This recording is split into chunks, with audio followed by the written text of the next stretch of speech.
اینم از این. چقدر سیمیم جلوونه. آره سیم داری زیاد. تو سیم بازی. خب آقای مازیار دولت آبادی، سلام علیکم. حال شما؟ احوال چطور؟ آقا خیلی خوشحالم که دوباره شما رو من تورنتو دارم میبینم و جالبی قضیه اینه که من با خودت هم بخواه برگشتم کانادا. یعنی وقتی منم از ایران برگشتم بعد از اینکه کارم تموم شد با هم برگشتیم. یعنی الان یه حالت تجدید خاطرات هست. یعنی انگار بر من یه سایکل دوباره تکرار شد که الان دارم میبینمت. خوبی؟ عالی. آره ولی فرقش اینه که تو زودتر از من زرنگ بودی برگشتی اینجا، ما هم رفتیم این بار به کارمون تو ایران شدیم و گیر کرد. دیگه شما اینو بگی دیگه بقیه چی بگن واقعا. چون من همیشه یکی از اتفاقا داستانام اینطوری بود که من خودم خیلی تبلیغ کننده و مبلغ اینم که آقا پاشین از ایران بیاین بیرون و اینا. حالا نه به خاطر ایران بده و اینا، اصلا کلا به واسطه اینکه آقا دنیا رو بچرخین. ببین نگفتم حالا بیاین اینجا مهاجرت کنین، دنیا رو آدم ببینه. یه سال اینجا زندگی کنه، 2 سال اتریش زندگی کن، 3 سال پرتغال زندگی کن، 4 سال دیگه برو تایلند بچرخی. یعنی لزوما مثل یه درخت اینجا نباشی، تا مخصوصا برای کسایی که جوانن و هنوز ستل نکردن. ولی بعضی موقع مثلا خب مثلا من شماها رو میبینم و لایف استایل ایرانتون رو میبینم و مثلا جا افتادین و دیگه دوستاتون دوره همه هستن و همه کاراتون رو کردین، کلی وقت گذاشتین اون چیزی که میخواین و ساختین. بنابراین مثلا من خودم خیلی شخصا مثلا کمتر مثلا بودم که مثلا بگم مازیار پاشین بیاین اینجا، گیرچا مثلا پاشین بیاین اینجا. میدونی به خاطر اینکه واقعا همینجوری که خب جاشون اوکیه دیگه، برای چی بیان؟ ولی دیگه شما دیگه چرا؟ ببین سهیل، یه خورده همه چیز نسبت به دوره ما الان عوض شده. در زمان ما میگفتن اگه میخوای موفق بشی باید مثلا اینقدر درس بخونی، اینقدر دانشگاه بری، اینقدر تحصیلات داشته باشی، بعد باید از 6 صبح پاشی کار کنی، مثلا باید سحرخیز باشی. الان همه چیز متفاوت شده و یعنی مثلا الان شما اتفاقا همین چند پیش داشتیم با هم گپ میزدیم، تو میتونید مثلا همون تایلندت زندگی کنید، جایی که دلت میخواد، اون لایف استایلی که دلت میخواد، ولی بیزنس تو خیلی جدی ران کنی و هر موقع که دلت میخواد میشینی سر کارت. یعنی الان خیلی وقتا ما کسایی میبینیم که تازه ساعت 2 بعد از ظهر بیدار میشن، کار میکنن تا 4 صبح 5 صبح، بعد اون موقع میخوابن. به در میگیم که دیوار بشنوه. ولی خب ما مال چون نسل گذشته تر هستیم، خود لایف استایلمون فرق میکنه. با خودمون فکر می‌کنیم کار درست اینه که سر زمانش درس بخونیم، سر زمان کار بکنیم، سر وقتش ازدواج کنیم، بچه دار شیم و چیزایی از این قبیل. و الان بعضی وقتا با خودم فکر میکنم که کاش میتونستم، یعنی حسرت میخوام حتی بگم آدمایی رو میخورم که زندگیشون اینطوری که 6 ماه میرن یه جا زندگی میکنن، حتی مثلا تو پیتزا فروشی کار میکنن، تو نمیدونم کار خیلی ساده میکنن فقط که گذران هزینه‌های روزانه‌شون رو بکنن، ولی تجربه عجیبی تو زندگیشون کسب میکنن از فرهنگ‌های مختلف، از نقاط مختلف توی دنیا. ببین قدیمم مازیار اینطوری بودا. یعنی مثلا قدیم که حالا مثلا تو اینو الان میگی که نسل ما نسل قدیمیم، به حالت شاید یه حالت مثلا جنبه منفی هم داره که یعنی نسل جدید چقدر بیشتر خوش به حالشونن و چقدر همه چی باحال‌تره و اینا، ولی لزوما متفاوت شده. متفاوت شده و خیلی حالا کلمه سخت، ببین خیلی جاها آسون شده، یه جای دیگه بدتر سخت شده. ببین مثلا اول از همه تو قبلا که مثلا هم توی این ایران خیلی چندان دور و اصلا کلا هیومانیتی و انسان ها اینطوری بودن که تو توی یه قبیله‌ای، توی یه جایی به دنیا می اومدی و بزرگ می شدی، بعد توسط دایه و نمیدونم توسط یه گروهی، تو به هر حال توسط یه اکیپی تو به هر حال تربیت می شدی، اینجوری ولت نمی‌کردن به حال خودت و اینا. الان من احساس میکنم یه مقداری همه ماها، مخصوصا ما بچه‌هایی که مثلا متولد دهه‌های 60 هستیم، مثلا 60 70 و اینا، یه مقداری به خاطر حالا شرایطی که دنیا عوض شد و خانواده‌های کوچیک‌تری شدن و چهارتایی شدن و اومدن تو آپارتمان و برج و این فردگرایی و اینا یه مقداری بیشتر باب شد و حالا به واسطه تکنولوژی توی این دنیای کوچیک‌تر خودت هستی. ولی یهو انگار ول شدیم تو جنگل. یعنی اینی که مثلا از کی من باید یاد بگیرم، چی کار باید بکنم، چی باید بخونم، نمیدونم. و تمام مشکل‌ها رو الان من نمیدونم، مثلا من بعضی موقع احساس میکنم که شاید پدر مادرها یه مقداری واقف هم نیستن چه اتفاقی داره میفته. یعنی بچه‌ها الان مشکل شخصیتی دارن، خودشون رو نمیشناسن، نمیدونن چی کار باید بکنن، گم شدن، با اینکه کلی آدم میشناسن احساس تنهایی دارن میکنن و یه مقداری من احساس میکنم ولمون کردن، یعنی یکم تنها شدیم. ببین آخرین کتاب الوین تافلر رو نمیدونم میشناسین یا نه، مشاور 5 دوره رئیس جمهوره و کسی که دائما تجزیه تحلیل میکنه 50 سال آینده رو و بهشون هینت میده که باید چه مسیر رو طی بکنن. یکی از چیزای جالبی که در مورد این حرفی که تو داری میزنی گفته اینه که خب زندگی انسان ها همون مثل انسان های اولیه بوده، توی قارا زندگی میکردن، یواش یواش میان بیرون تبدیل به خیمه نشینی میشن یا کوچ نشین میشن که همچنان ما هنوز اون رو داریم و ایران جز اولین کشورهایی که این در واقع ایرانی ها این تجربه رو کردن. بعد یواش یواش تبدیل میشن به کشاورزی. زندگی کشاورزی یعنی زندگی قومی که قبلا کوچ نشینایی بودن که پیر و جوون و همه با هم از یه نقطه به سرما و گرما کوچ میکنن به منطقه گرم واسه اینکه دامشون و طیورشون رو با خودشون همراه کنن. اینا بعد از یه مدت پیرمرد پیرزن دیگه نمیتونستن این همه مسافت رو طی بکنن و بر اثر رفت آمد متوجه شدن اون غذایی که میخورن ته غذا و گندم برنج اینا خودش همون تو نقطه رویش پیدا میکنه. پیرمرد پیرزنا میمونن، یواش یواش میفهمن که میتونن بمونن.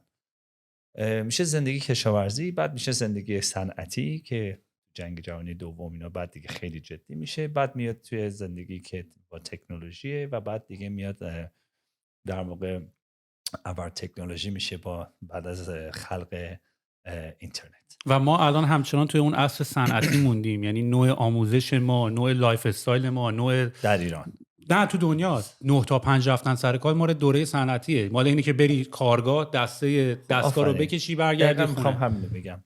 حالا این سویچ شده اتفاقا، ولی الوین تافلر تون کتاب میگه یواش یواش به جای رسید که انسان احساس کردن که دارن هویتشون از دست میدن.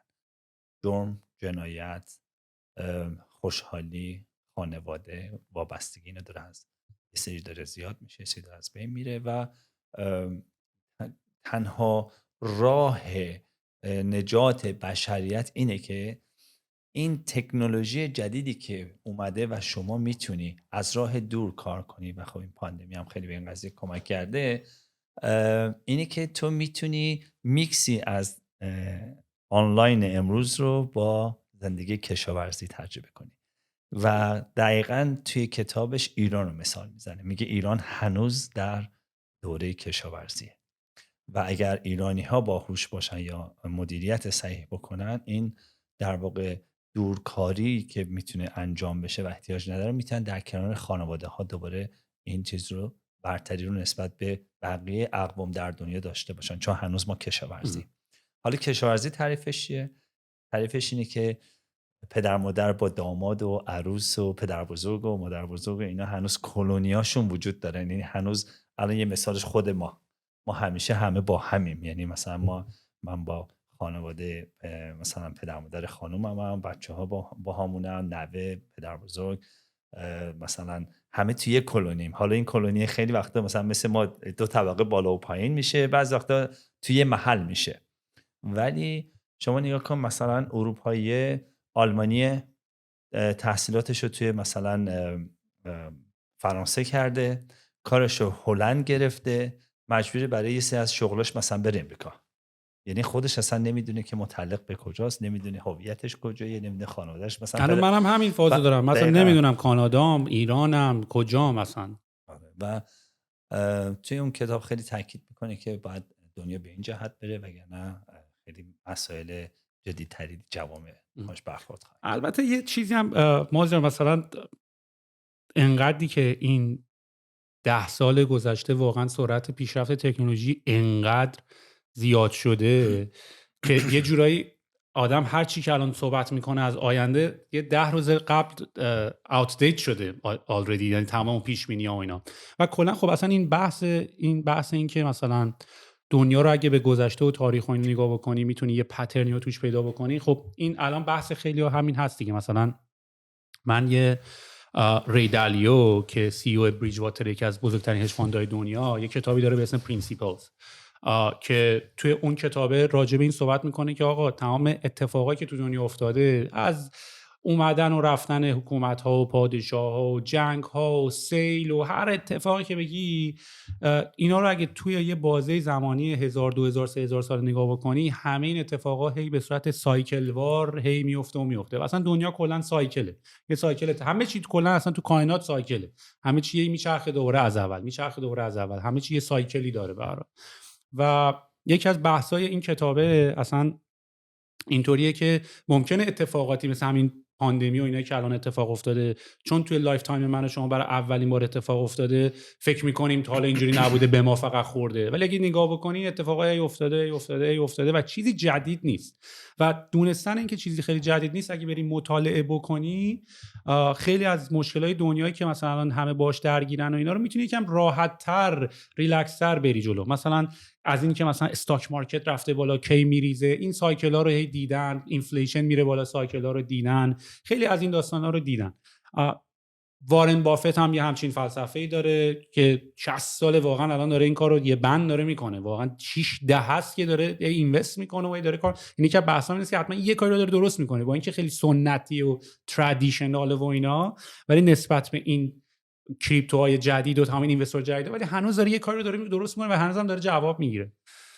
و این تا الان دید منم همینطوری بود و هست، نمیگم الان دیدم عوض شده، ولی اتفاقی که داره میفته که انقدر سرعت تغییر رو ببین، چون 1000 سال گذشته واقعا دنیا یه جور بوده، مکس دیگه حالا مثلا یه تلویزیونی اومده و مثلا یه روزنامه‌ای اومده و خیلی واقعا سرعت تغییر توی 1000 سال گذشته خیلی یواش بوده، خیلی مینیمال، یه چیز جدیدی اومده و اینا.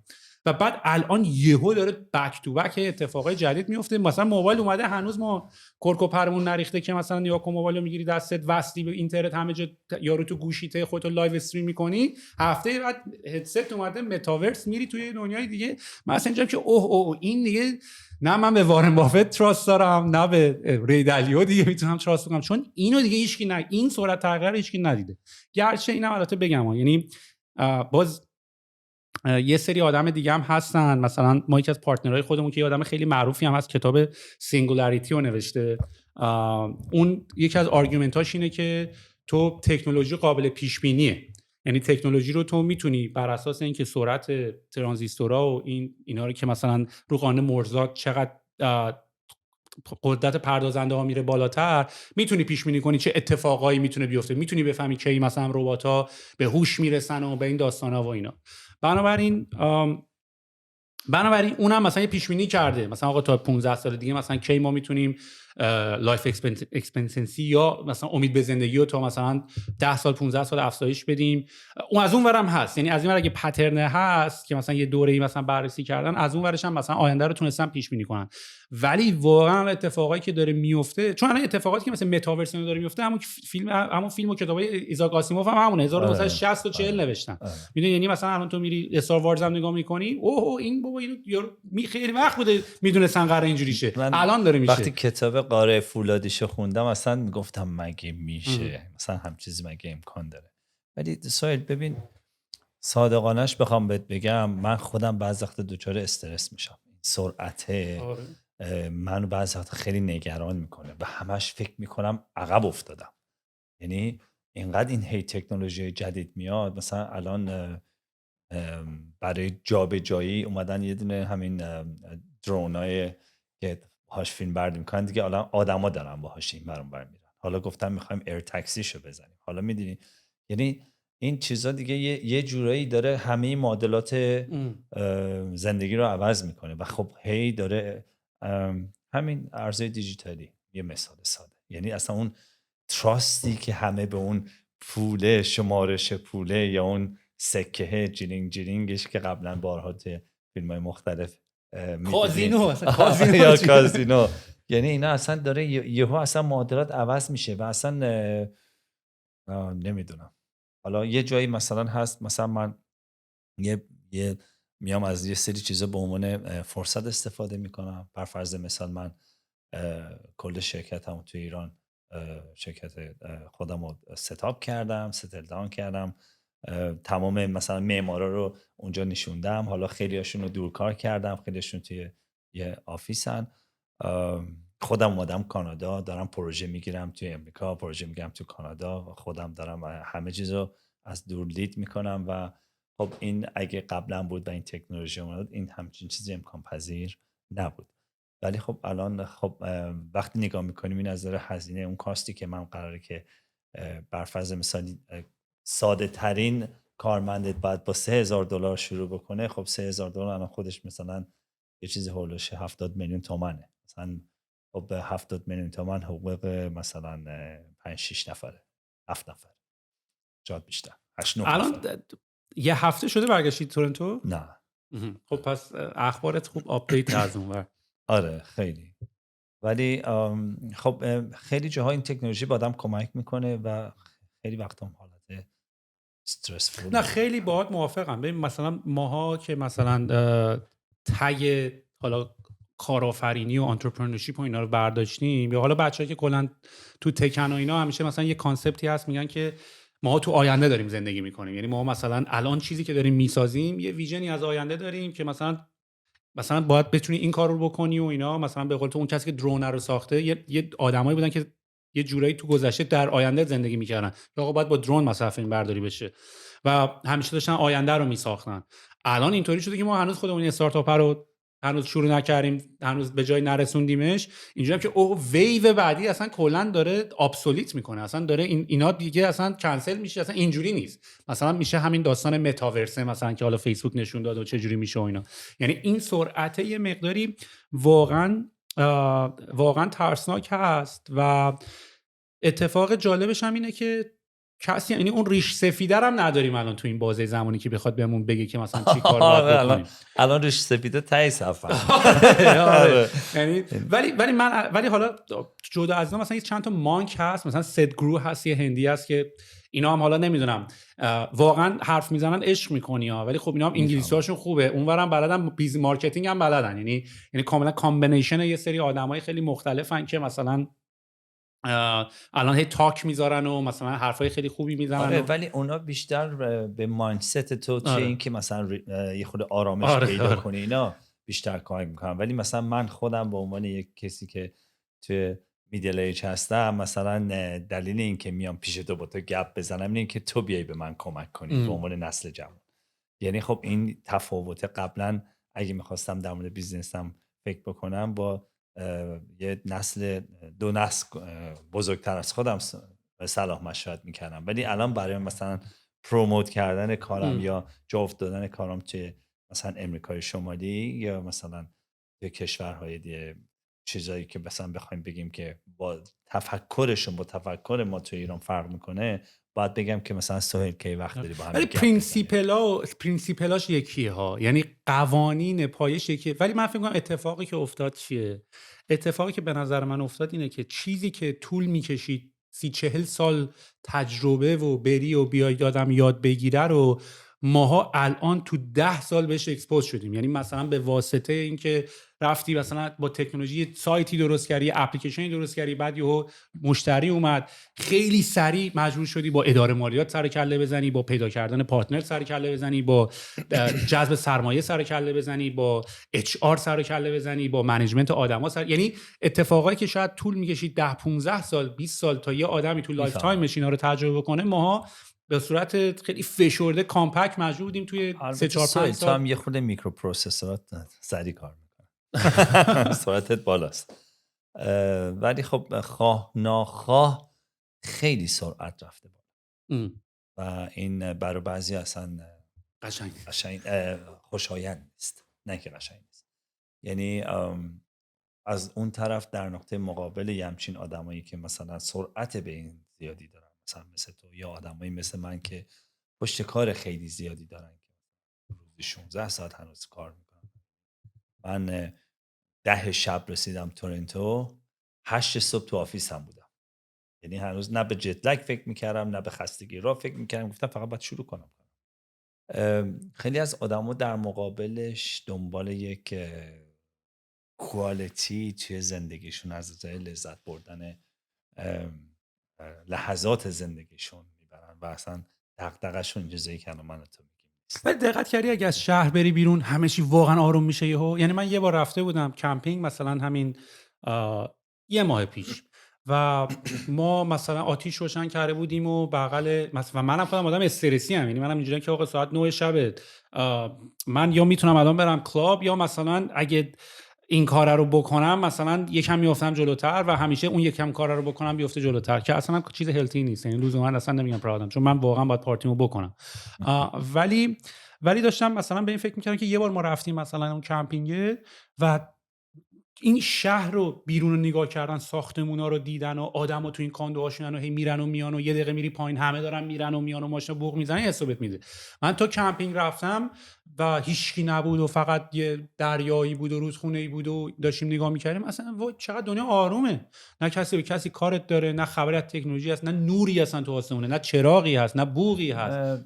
اینو مثل که ثابت کردن. اصلا گفتن شهرهایی که مثل لندن، مثل توکیو، مثل حتی تهران، مثل نیویورک، شهرهایی که سرعت خیلی بالایی دارن، اصلا میگن مثل این که کلا زمان خیلی سریع تموم میشه. درسته که از نظر استاندارد تایم ساعته، ولی مثل این که با یک میجرمنت های دیگه که وقتی صحبت میکنن میگن اگر تو همین کاری که داری مثلا توی این شهری مثل نیویورک میکنی، نیویورک یکی از شهرهایی که به شهر سرعت شبانه روزی، مثلا اینو بری توی روستایی کار بکنی، همون کاراتو بکنی، میبینی به همه کارات رسیدی که هیچی، وقت اضافه آوردی و نمیدونی چی کار کنی. ولی اونجا حالا این به چه شکلی هست دیگه، حالا یعنی چه جوری تونستن این چیزو ثابت کنن یا میجرمنت، اصلا ثابت نمیخواد. با من الان بدونم من صبح خواب پا شدم 6 پا شدم 8 تا 8 باشگاه بودم، اومدم خونه رفتم تو زوم کال، سر کار بودم تو زوم کال تا الان که ساعت دوباره 6 شما اومدی داریم پادکست ضبط میکنی تا 7 8 9 هم هستیم. بعدش فوقش من یه شام بخورم و بخوام تموم شد. یعنی من اصلا خودم هم نفهمیدم چی شد که بخوام حالا حساب بکنم که او یعنی واقعا این اتفاق داره میفته. عمرت ها موقعی که من میدیدمت فکر کنم 15 16 سال پیشن. آره این الان برای ما هم سواله. یعنی راستش رو بخوای حالا بخوایم بحث رو یکم اصلا ببریم به سمت فلسفی داشته که آیا اصلا ارزشش رو داره؟ یعنی که داره. البته من خودم یعنی من خودم به یه چیزی رسیدم، یعنی به یه باوری رسیدم که ببین چون دارم میفهمم، یعنی همینجوری یواش یواش پایه داره درد میگیره و صبح که خواب پا میشی و اوه اصلا صدا میدیم راه میریم نمیدونم چرا. آره اصلا با اتفاقا چند وقت پیش با نیما سخت بودیم و اینا، بعد همینجوری که مثلا داشتیم لباسمون رو عوض میکردیم دیگه، داشتیم برمیگشتیم و اینا، همینجوری که مثلا بلند میشدیم خیر میکردیم مثلا یهو نیما گفت چقدر صدا ما خودمون در میاریم. گفتم آره دیگه واقعا. و چون این آدم داره یواش یواش میبینه و یه آیدیایی هم از این که آقا بذار، البته حالا خیلی بحث طولانی میتونه بشه، چون از یه طرف دیگه هم یه مقداری لایف استایل ما نامردیه. یعنی مثلا ما مجبور، یعنی اینجوری هم نیست من میخوام من الان کار نکنم فردا باید برم بیرون بخوابم، یعنی اجاره رو باید بدی و اینجوری هم نیست. مثلا ما خیلی خود ساخته ایم و اینا، اینجوری که فشار هم رومونه. ولی از یه طرف دیگه هم مثلا خب یه باوری هم که داریم اینه که قراره 1 2 3 سالی 3 4 سالی این کارو بکنیم و بعدش به یه آرامش نسبی برسیم. البته اینم بذار بگم مازیار، مثلا توی اون بازه زمانی که شما مثلا بزرگ شدین و اینا، مثلا من کتاباری که مثلا آقا چجوری ثروتمند شویم و از اینا، بچه‌ای که همش اینترستد بودی و اینا، من زمانی با کانسپت استارتاپ آشنا شدم که فهمیدم که یه دنیای دیگه‌ای هم هست.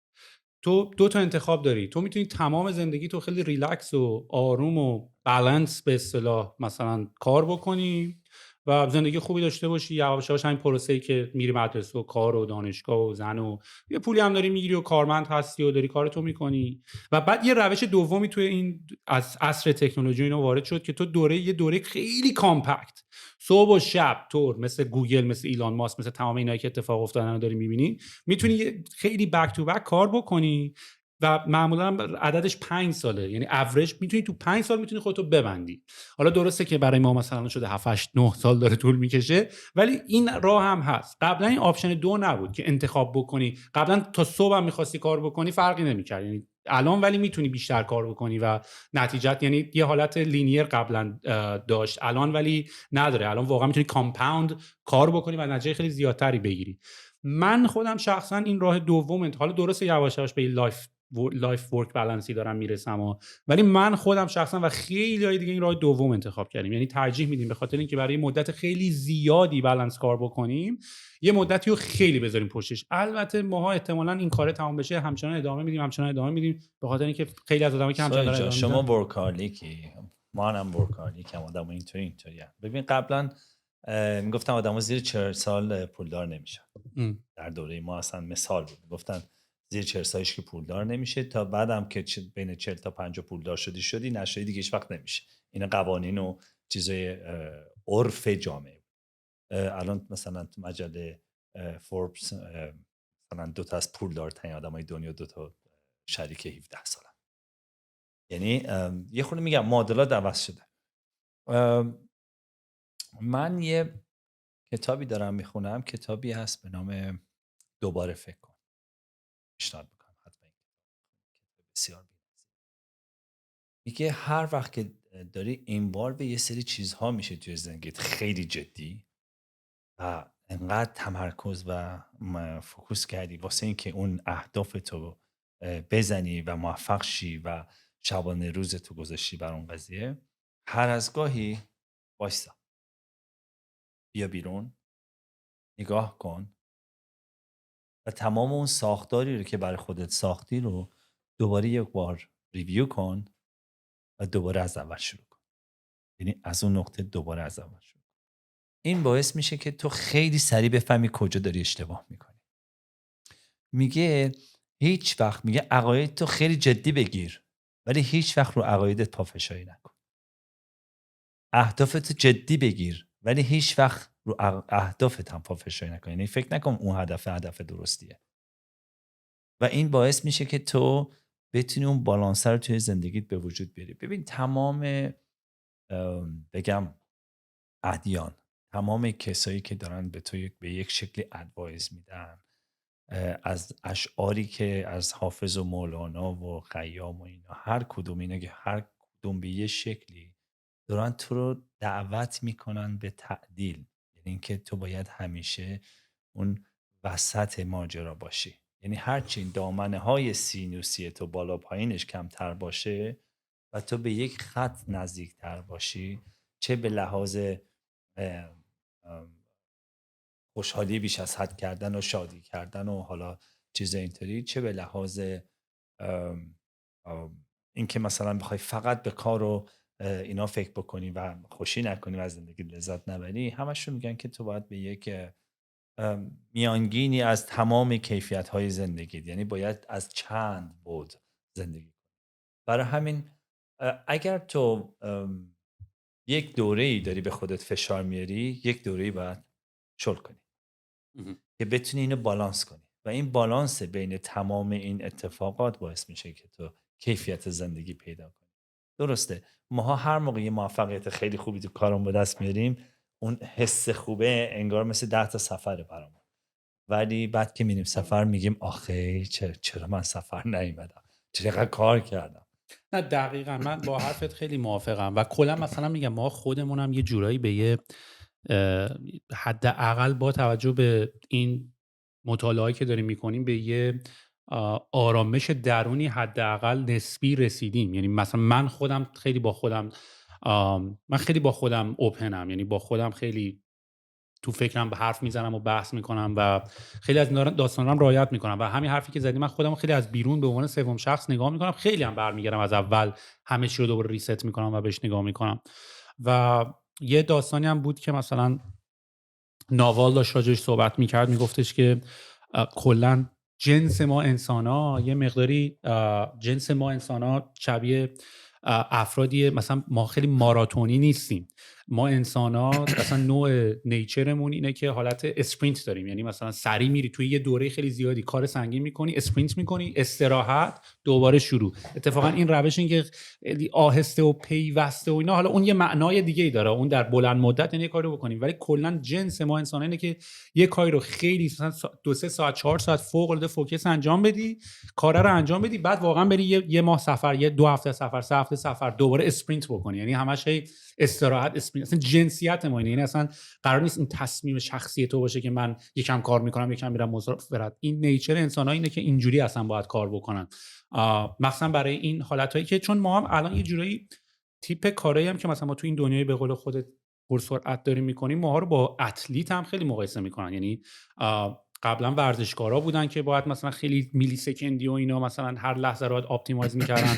الان مثلا این کسایی که حالا مثلا تو دنیای تفکری و کاری هم با حالت اتلتیک مقایسش میکنن، یعنی مثلا پرفورمنس تو روی این زمانی که تو بتونی مثل یه ورزشکار توی یه دوره فوق العاده فوکس داشته باشی، کارتو انجام بدی، getting it done، انجامش که دوره استراحت بکنی. و این اتفاقی که داره الان میفته. ولی در این که خیلی بلبش شده به خاطر اینکه تمام این اتفاقا داره سر میفته، یعنی داکیومنت نوشتنش هم طول، یعنی تا بیای داکیومنتش بنویسی که آقا دنیا اینجوری شده باید این کار رو بکنیم، رفتیم مرحله بعدی. یعنی تو به قانونش رو بخوای بذاری و آدما بفهمن چی و اونجایی که داری نفس میزنی میخوای استراحت کنی یه نفسی تازه کنی میبینی که دارن از رود رد میشن. اونجاست که استرس میگیری. برای همین میگم اون سرعت بیش از حد دیگه، مگه اینکه یه جایی با خودت کنار بیای، یعنی با خودت بگی که خب بس دیگه، یعنی بنز کافی دویدم، بنز کافی انرژی گذاشتم، الان میخوام یه خورده دیگه به قول معروف ابعاد دیگه زندگی من زندگی کنم.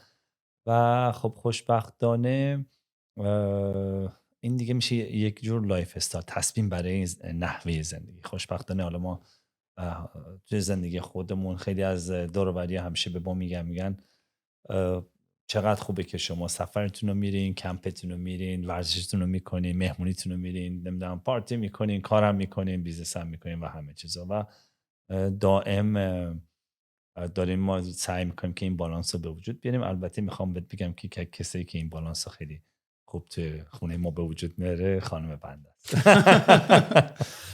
اگه نه منو ول کنی میخوام 24 ساعت 7 روز هفته کار بکنم و خوبم نیست. و خوب نیست که یعنی به قول خودت لایف استایل عوض شده. یعنی واقعا باید یه بار برگشت دوباره این کتاب رو نگاه کرد. چیزی که من دارم یاد میگیرم اینه که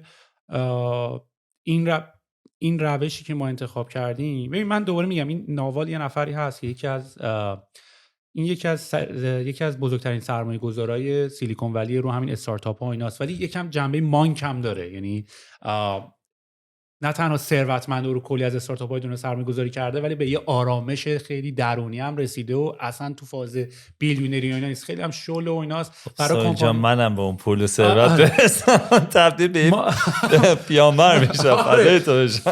ولی حرفایی که میزنه واقعا به نظر من حرفایی که همه باید بهش گوش بکنن. یعنی یه پادکست داره با جو روگن، کلا حرفم خیلی زیاد میزنه درباره این موضوع.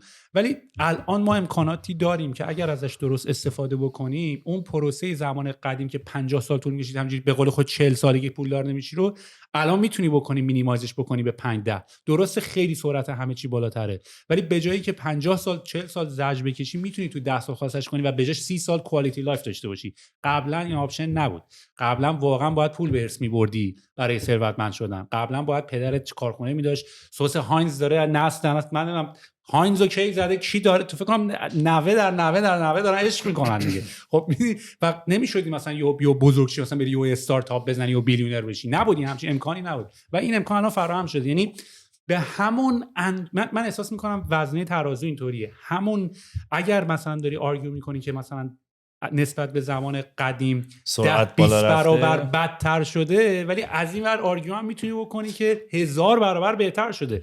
فقط افرادی که اینو یوتیلایز نمیکنن خیلی زیاده، تعداد خیلی کمی دارن اینو یوتیلایز میکنن که مثلا از این امکاناتی که الان به وجود اومده استفاده کردن و بکنن و بتونن مثلا سریعتر به اون هدف قایشون برسن. باز یه نکته که میخوام اشاره کنم در رابطه با تو یا امثال تو اینه که شماها درسته که خب ایران بزرگ شدین یا مثلا تو ایران بودین، ولی شماها الان هم گلوبالی فکر کردین، هم وارد گلوبال شدین، هم زدین بیرون و هم به قول معروف دارین با همون خطی یا با اون سرعتی که این تکنولوژی و این اتفاقات داره پیش میرین. ولی اون کسایی که توی ایرانن تعداد محدودی از توی خود ایران میتونن این مسیر رو برن. من فکر نمی کنم به 1% برسه. یعنی هر چقدر هم که این بینش و نگرش رو داشته باشن، هر چقدر هم که تلاش بکنن، هر چقدر هم از این امکانات استفاده کنن، ولی برای اینکه کار کنن به صورت گلوبال، به خاطر محدودیت‌های بیش از حدی که ما توی ایران داریم و هزاران فاکتور وجود داریم، اینا خیلی محدود میشن و اون 1% هم باز نمیتونن شامل اون بیگ بنگایی بشن که ما داریم صحبتش البته من می‌کنیم. حرفتون میدونی که خیلی قبولش دارم، زمانی که مثلا اون آدم اون کارا رو دارن میکنن و نمیشه. الان ما از نظر فکری اصلا بچه‌ها تو اون قضیه قرار نگرفتن. یعنی مثلا من با دوستای خودم که صحبت میکنم، خیلی هاشون بچهای تو ایران از کارهایی که با موبایل مثلا میشه رو گوشیشون کرد بیخبرن. یعنی یه سری آدم پیدا میشن اینستاگرام و فقط میرن عکس نگاه میکنن، یه سری ها رو اینستاگرام شاپ درست کردن، اوکی، یه مثال کار دستی درست میکنن سادهش، گوشت تو شاپ. یه مثال ساده، مثلا تو اپس نمیتونی روی اینستاگرام تو ایران داشته باشی مثلا. میدونی، یه مثال خیلی ساده، یا خیلی چیزهای دیگه. ما محدودیت هایی که توی ایران به وجود اومده باعث میشه که خیلی از این فضاها هم به وجود نمیاد. وقتی شما میای وارد یک جرگه‌ای میشی که همه دارن این اتفاقات رو فالو میکنن و توش هستن، چه بخوای چه نخوای مجبوری که تو هم بهش نگاه کنی. ولی وقتی که وجود نداره، 95% چه عرض کنم 99% مردم کلا آشنایی ندارن، تو هم ممکنه که اصلا بهش نگاه نکنی یا فکر نکنی. آره، ولی من میدونم من دنبال جواب چه سوالی هم، به خاطر اینکه اگرم مثلا من دارم فکر می‌کنم که چرا من مثلا به این چیزا علاقه‌مند شدم. مثلا دوستم اون یکی که همکلاسیم بوده، بغلیم بوده، توی یه خط فکری بودیم، وقتی با هم بچه بودیم توی یه جا با هم بازی بودیم، همه امکاناتمون شبیه هم بود. اینم من بگم اینجا ما رو خارج نفرستادن. یعنی من نشستم گفتم من کنکور نمیدم و به منم گفتن اگه تونستی، یعنی مثلا اومدم بهم یه پروژه سخت بدن، مثلا دو نخستی، اگه تونستی آیلتس تو بگیری برو. میدونی منم نشستم بک تو بک، نشستم شبانه روزی خوندم. مثلا اون دوره‌ای که هم داشتن کنکور میخوندن، من گفت کردم آقا من کنکور نمیدم و همون ریسورسی هم من داشتم. یعنی من همونجای فهمیدم دانشگاه خیلی احمقانه است رفتنش، منم از همون سورس فهمیدم، ولی نمیدونم چرا دوستای من نفهمیدن دانشگاه خیلی احمقانه است. من واقعا هنوزم نمیدونم. یعنی هنوزم که میبینم دوستان میخوام برن دانشگاه، حالا بحثش نمیخوام بدم اصلا بحث سیاسفید نه، اصلا اینقدر سخته چون همیشه یه درصدی هستم، ولی اونم همین ریسورس رو داشته، اونم همین اکسس رو داشته، اونم همینقدر پریویلج بوده. یکم من متوجه حرفت کاملا هستم. خب ببین، مثلا مخمل باف دخترشو نذاشت اصلا مدرسه، حالا دانشگاه که هیچی، و این امکان رو داشت که دخترش پیش بهترین استادایی که بتونه در رابطه با هنر و هنر سینما و هنرهای در واقع که هر چیزی که به آرت مربوط میشه، بهترین استادا رو براش گرفت و شد جوانترین کارگردان دنیا. خب این خودش یک بینشه. ولی من میخوام بهت بگم که بازم اینطوری نیست. الان همینجا توی تورنتوش هم ما کارگرد داریم، عمله داریم، سپور داریم. یعنی اینطوری نیست که با خودم فکر کنیم که حالا چون تو اومدی اینجا باعث شد که اینطوری شه، یا چون این نگرش تو بود باعث شد.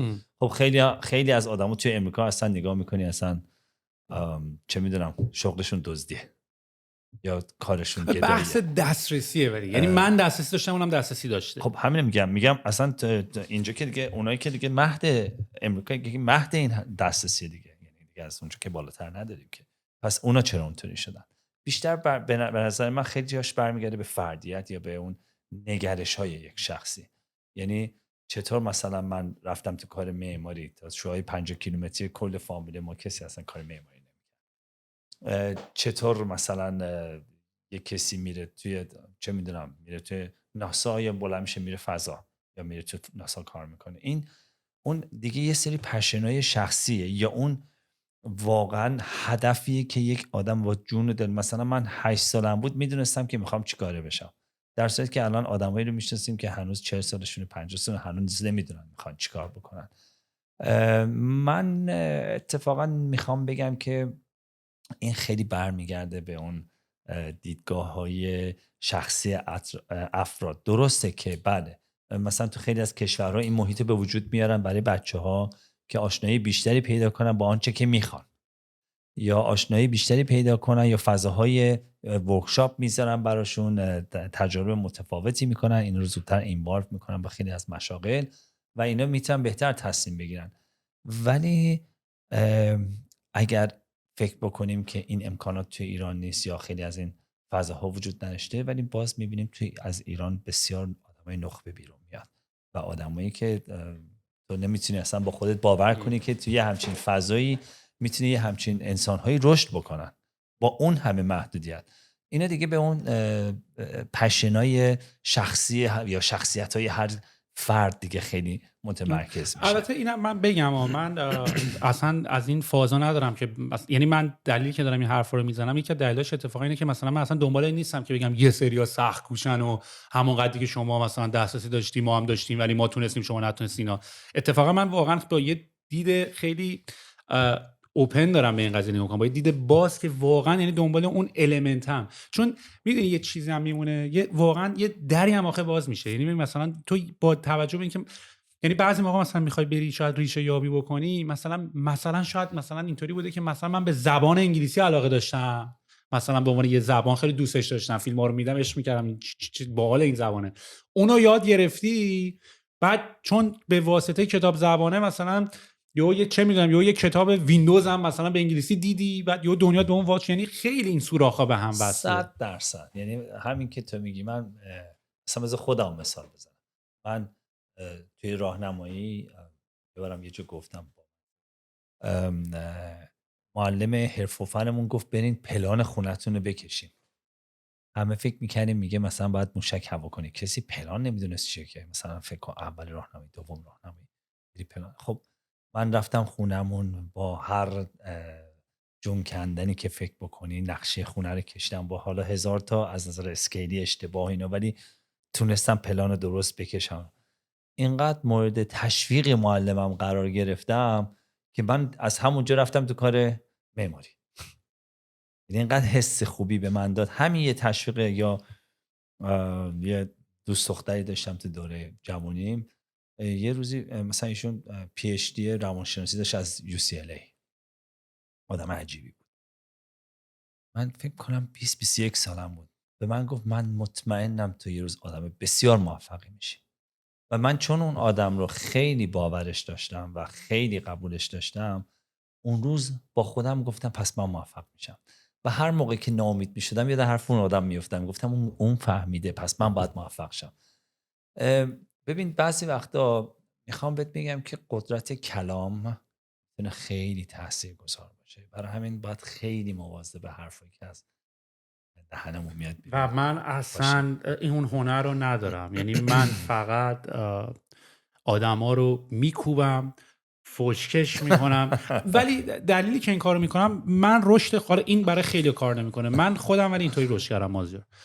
من توی محیط هایی قرار گرفتم موقع کارم که خیلی کامپتیتیو بود و به من یه حالت توهین میشد، یعنی اینجوری که اسکل مثلا نمیتونی اون کارو بکنی و سر این توهینه من اینجوری یعنی من توی محیط خیلی کامپتیتیو این اتفاقا برام افتاد. و الان این دوره جدید اینجوریه که با دوستی و آشنایی و قربان ببخشید جسارت نباشه لطفا، و من اینو دوست دارم و من به حالت یه استراتژی شاید به آدما میپرم، توهین میکنم، ولی عملا برای خیلی برای من اینجوری من غیرتی شدم میدونی، ولی برای خیلی ها بهشون برمیخوره. منم میخوام همینو بگم. من خیلی جالبه روزی که ما جایزه های مختلفی گرفتیم توی معماری، خب هم توی ایران هم خارج از ایران، یکی از جایزه که برامون خیلی مهم بود، وقتی اینو من گذاشتم توی اینستاگرامم، زیرش نوشتم که تشکر میکنم از تمام عزیزان، دوستان و آشنایان که در تمام طول مدت زندگی من چه با انرژی مثبتشون و چه با انرژی منفیشون به من کمک کردن برای رسیدن به این هدف. اون آدمایی که بهم انرژی منفی میدادن به بدترین شکل، که میخواستن منو بکوبن، نابودم کنن یا از شکست من خوشحال میشدن، من میگم انرژیه.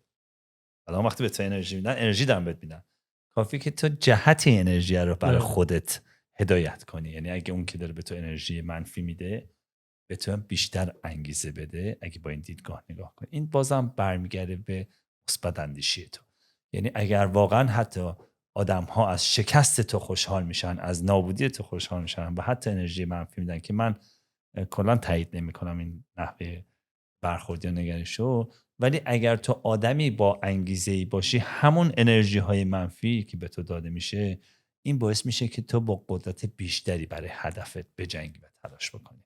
برای همین میتونی بهش برسی. حالا یه مقداری از داستان خودت برامون تعریف میکنی؟ یعنی به خاطر اینکه من میگم، من یکی از دلایلی که خیلی مازیار دولت آبادی رو دوستش دارم، به خاطر اینکه کلا من آدمایی که الان معمولا 90% آدمایی که دنیا رو که نگاه میکنی دو حالتن: یا فقط درس خوندن و عینک زدن و فقط دارن کار میکنن و خیلی اسکلن دیگه، از بقیه جوانه دنیا هیچ خبری ندارن، یا واقعا لشن و مواد میزنن و پارتی میکنن، اصلا کار نمیکنن. یعنی آدما به این دو دسته تقسیم میشن.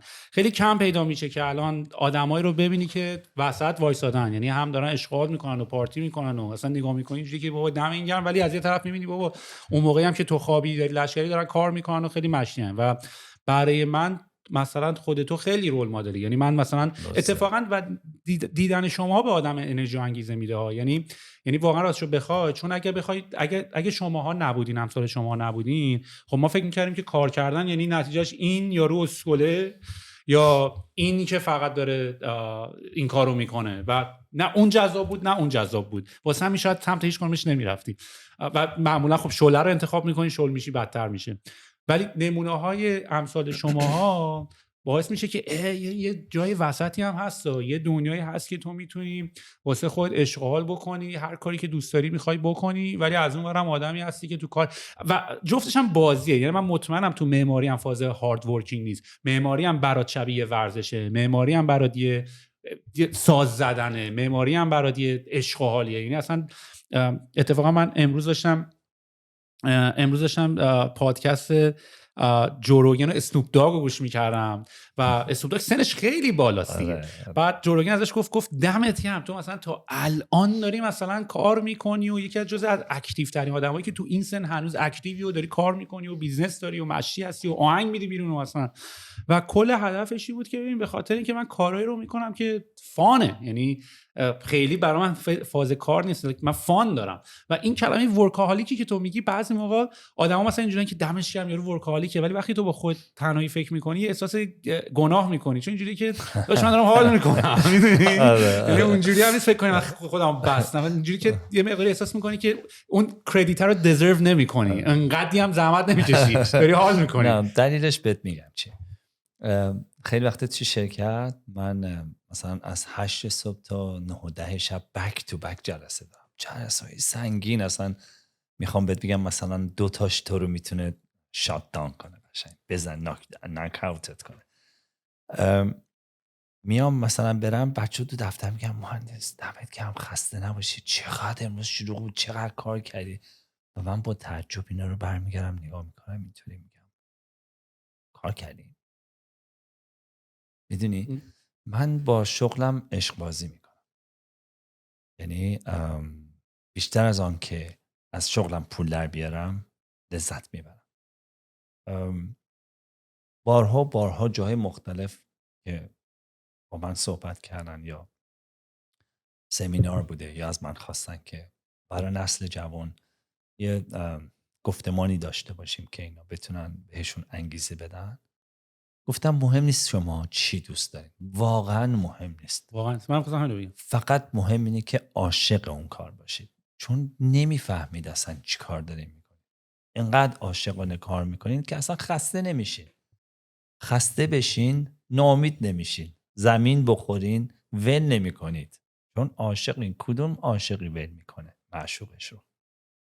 اگه با این نگاه کارتون رو پیش ببری، به هیچ وقت امکان نداره با خودت فکر کنی داری سختی میکشی یا داری تلاش زیادی میکنی یا داری زور میزنی. چرا؟ چون کوچکترین موفقیت ها توی اون کار مثل رسیدن به اون معشوقه هستن، احساس میکنی که داری هی نزدیکتر به معشوقت میشی. برای همین در طی مسیر انتخاب همیشه باید اون انتخاب درسته انجام بشه. باید واقعا اون لیلی باشه وقتی تو مجنونی. اگه نباشه مسلما جا میزنی، مسلما کارتو ول میکنی، مسلما موفق نمیشی. اگر فقط برای این داری کار میکنی که پول در بیاری که بخوری. این یکی اینکه زندگی کلا واقعا بالانسه. یعنی ما بر فرض مثال، خب منم دوست دارم تمام مدت زندگی فقط عشق و حال کنم، سفر برم، پارتی کنم تا صبح فلان اینا. ولی وقتی با خودم فکر میکنم که اوکی مثلا یه چیز جالب بهت بگم، ما جدیدن خیلی عاشق کیش شدیم. میبینم امکانات خوبی هم امکانات خوب رو فراهم کردیم چون عاشق کیش شدیم. تقریبا میشه گفت یک هفته در میون یا ماهی یه بار دو بار اینا، خب وقتی بلند میشیم میریم اونجا، من از یه فشار کاری وحشتناک و اون تنس بودنی که سر کارم دارم و متوجه نیستم، وقتی میرسم اونجا تا 2 روز اول دارم در و دیوارا رو گاز میگیرم، پاچه میگیرم، عصبیم، و روز سوم انگار اصلا یه آدم دیگم. چنان به من آرامش میده، چنان منو ستل داون میکنه، چنان منو ریلکس میکنه، به خاطر هواش، به خاطر آبش، به خاطر اون سینرژی حاکم بر جزیره، به خاطر حتی سنگ‌های مرجانی که خب دومین لول انرژی سطح انرژی زندگی روش هست، اولش کوارتزه. و اینا باعث میشه که من اصلا یه آدم دیگه میشم، دوباره وقتی برمیگردم دوباره شروع میکنم. در نهایت اون مهمونی، اون پارتیه، اون کمپ رفتنه، اون تو دل طبیعت رفتنه، اون سفر رفتنه، اینا خب مسلما باعث میشه که تو هی دائما میتونی خودتو بالانس کنی، اجاست کنی. البته همون حرفی که خودت زدی که گفتی منم اگه بیلیونر بودم الان مانک شده بودم، خب ما هم الان میتونستیم یه لاغ اشتراک کنیم بریم چه میشه از این بریم کیش، ما هم حالا اون بد نبود، ما حالا اون خیلی بهتر بود. چه بخوای ان شاء الله ما اون بیلیونرها میشیم. ولی کامل میفهمم چی میگی. و چیزی که ولی من الان دارم یاد میگیرم و دوست دارم ازت هم بپرسم اینه که حالا همه فکر میکنم مثلا وقتی میگی معماری، عاشق معماری هستی چون نشستی داری اون کار معماری رو میکنی داری حال میکنی. ولی اتفاقی که مثلا برای من افتاد، منم از سر عشق و علاقه، ما که واقعا انتخاب نکردیم که مثلا من این کاری که الان دارم میکنم اصلا فکر نمیکنم انتخاب کردم. میدونی یعنی یو شد توش و غرق شدی و یو خودت یو وسطش دیدی. و بعد خیلی بعضی موقع برات سوال میشه که ولی دیگه الان اون کاری که من دارم میکنم اون کاری نیست. چون مثلا من خودم شخصا من خودم رو آرتیستیک میبینم، من خودم رو دیزاینرم و همش در حال طراحی کردن و دیزاین کردن و به سیستم ها فکر کردن و اینترفیس درست کردن و این اگه اینجوری باشه چیزی. من همین مثلا من بعضی موقع به یخچال نگاه میکنم میگم اگه این یخچال مثلا خیلی با اینداستریال دیزاین و دیجیتال دیزاین اینا خیلی حال میکنم. ولی بعدش که شروع میکنی کمپانی زدن و اینا دیگه کار تو اون نیست. یعنی تو کارت شده پیپلز منیجمنت و مدیریت کردن آدما و بحث کردن و سر کله زدن و مدیریت کردن و یواش یواش میفهمی که ای بابا این که اون کاره نیست و خسته کننده هم هست. یعنی واقعا مثلا دیگه اصلا اون حالی که اولش میداد نمیده. بعد یواش یواش ولی یاد میگیری که تو از اون پروسه لذت ببر. یعنی اصلا اینجوی کردن اسکیله، از یه چیزی لذت بردن یه هنریه که باید یاد بگیری. و من فکر کنم ما خیلی چیزا رو گذاشتیم به حساب این که من اینجوری نیستم. یعنی مثلا آقا من که با این حال نمی‌کنم، من که با موسیقی کلاسیک، ما خودمون رو خیلی تعریف کردیم. ما انسان‌ها خودمون رو تعریف کردیم که آیه سهیل علوی یه پسریه که در ایران به دنیا آمده که مثلا طراحی دوست داره و به موزیک علاقه داره. انقدر این تعریفو کردیم از خودمون که یه ایگویی درست کردیم و باعث میشه که مثلا سمت چیز دیگه نداریم. یعنی مثلا من خورش کرفس مثلا من دوست ندارم و اینو من از خودم تعریف کردم، در صورتی که یکم اگه چشت باز باشه که آقا این خورش کرفس رو یه تستش با یه کمی دیگه تا تست دیگه ازش بگیر، یهو میبینی شروع میکنی اصلا اسکیل لذت بردن رو پیدا میکنی. یعنی یاد میگیری که از این پروسه چجوری استفاده کنی. یعنی مثلا من الان پادکست رو که دارم با شما هم ضبط میکنم، از این پروسس دارم لذت میبرم. اینجوری که آقا بدو بزن در رو تموم شه بره نیست، میدونی. و واسه همین یاد گرفتم از کارهای مختلف الان من دارم میکنم. یعنی من یا دارم این پادکست رو ضبط میکنم دارم لذت میبرم، یا دارم استارتاپم رو ران میکنم دارم لذت میبرم، یا دارم موزیک میسازم دارم لذت میبرم، یا دارم میرم دوچرخه سواری دارم و این اختلاف رو داری میبینی. چون مثلا اینجوری نیست که مثلا خودت وقتی میای با بقیه مقایسه میکنی، میگم این 0 و 1 دیگه. مثلا اینجوری نیست که مثلا من با 5 تا چیز حال میکنم، اون یکی با 2 تا، اون یکی با 3 تا. یا یکی رو پیدا میکنی مثل تو با 20 تا چیز حال میکنه، یا یارو اصلا با هیچ چی حال نمیکنه. و دقیقاً اینه، من واسه همین دارم میگم که وسط ها همه میگیرن 0 و 1. دقیقاً به همین نکته میخوام برسم. یعنی تو یه چند تا اسکیلو که پیدا، یه کلیدی رو انگار پیدا میکنی تو زندگی که یهو آنلاک 10 تا در دیگه برات آنلاک میشه. بس من یه استیج برم بالاتر. ببین تو میگی بیای مثلا یه چیزی که دوست نداری حالا هی برو تست کن، امتحان کن ببین دوست داری یا نه. من میخوام یه چیز دیگه بهت بگم. من میگم لذت آن چیزی که دوست داری رو بفهم و ببر. برات مثال ساده شد. گراتیتود که من میخوام بهت بگم. من یه دوستی داشتم، این یه دختری بود توی فرانسه بزرگ شده بود و فرانسوی هم که میدونی خیلی اهمیت به غذا، نحوه غذا خوردن و چجوری لذت از غذا. یه روزی پرتقال پوست کندی و مشروکم پرتقال رو گفت یه دست صبر دستم هم داشتم میخوردم. گفت یه دست یه دونه پر پرتقال به من داد، گفت اینجوری بخور، حالا اینو حس کن، حالا این مزهشو ببین چطوریه، حالا بوشو حس کن. یهو یه پر پرتقال خوردم مثلا 7-8 دقیقه 10 دقیقه طول کشید یه دونه، در حالی که مثلا یه پرتقال رو تو یه دقیقه میتونی بخوری. و این اتفاق برای من الان افتاده. من یوتیوب میشنم، مثلا من ناهارم که میشه پشت میتینگمه، زوممو آف میکنم، تصویر براش ناهار دارم میخورم، یا حتما باید یه فیلم یوتیوب. الان جدیدا خاموش میکنم، میشینم این گوشه، میگم قشنگ ببین چیکار داری میکنی با غذا. اون به من یه چیز خیلی خوبی یاد داد. گفت آقا مثلا ببین مثلا هممون قهوه ممکنه دوست داشتیم، یا یه چای، چگونه اون چای رو حس کردن و لذت اون چای رو بردن مهمه. وگرنه همه چای میخورن، همه قهوه میخورن. چطوری تو اون قهوه رو کنی، حسش کنی، گرماشو توی دستت حس کنی، با بوی قهوه و با اون گرما چند تا حس خوب زندگی تو که کردی رو یادآوری کنی و خیلی چیزا از این قبیل. ببین رسیدن به سرور، رسیدن به شادی لحظه‌ای مثل این پارتیایی میمونه که آدم‌ها هی میرن مشروب میخورن که شاد بشن، الکی ذهنشون باز بشه از نگرانی‌ها و چیزایی که دارن، رها بشه، یا بعد استیج بعدش دراگ، استیج بعدش حالا هر چیزی که میگیم، اینا شادی‌های لحظه‌ایه. اون سروره تو چیزای دیگه‌ای پیدا میشه که از درک اتفاقات کوچیکی که میتونی پشت هم برای خودت بچینی. مثلا الان من و تو داریم گپ میزنیم، پادکست رو داریم ریکورد میکنیم، میتونه برای جفتمون خیلی جذاب باشه و لذتش رو ببریم. خب خواه‌ناخواه اون لیوان آبی که داری مینوشی فقط کافیه که با درک اون آبو بنوشی. شاید باورت نشه که اون آب چجوری میتونه تبدیل به چه چیزی بشه. اون غذایی که میخوری اگه با لذت اون غذا رو بخوری و با درک و آگاهی اون غذا رو بخوری، تبدیل به چیز دیگه ای توی زندگی و توی بدنت میشه و کافیه که اون غذا رو تو عصبانیت بخوری. خب اینا همه برمیگرده به همین سرعت الان دنیاست دیگه. سهیل برمیگرده به شناخت آگاهی اشخاص. تو هر شرایطی، مثلا حتی ممکن تو این فیلم ها دیدی وسط جنگ مثلا زن و شوهر نشستن برای خودشون دارن یه پارچه میندازن، یه دونه میز و صندلی گذاشتن، مثلا دارن شرابشون رو میخورن و مثلا دارن اون همدیگر میکشن.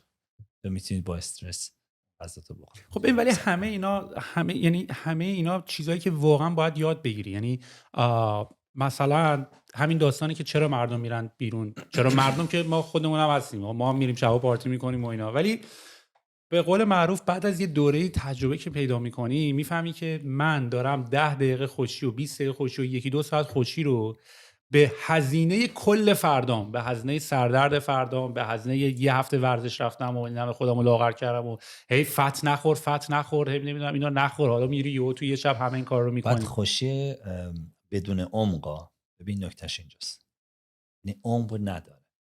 یعنی الان حالا خیلی خیلی جا باب شده، آدمو مدیتیشن میکنن، آدمو یوگا میکنن، آدمو کار اسپریچوال میکنن و خیلی چیزا. بازم حتی اون کارم میکنی باید عمق داشته باشه.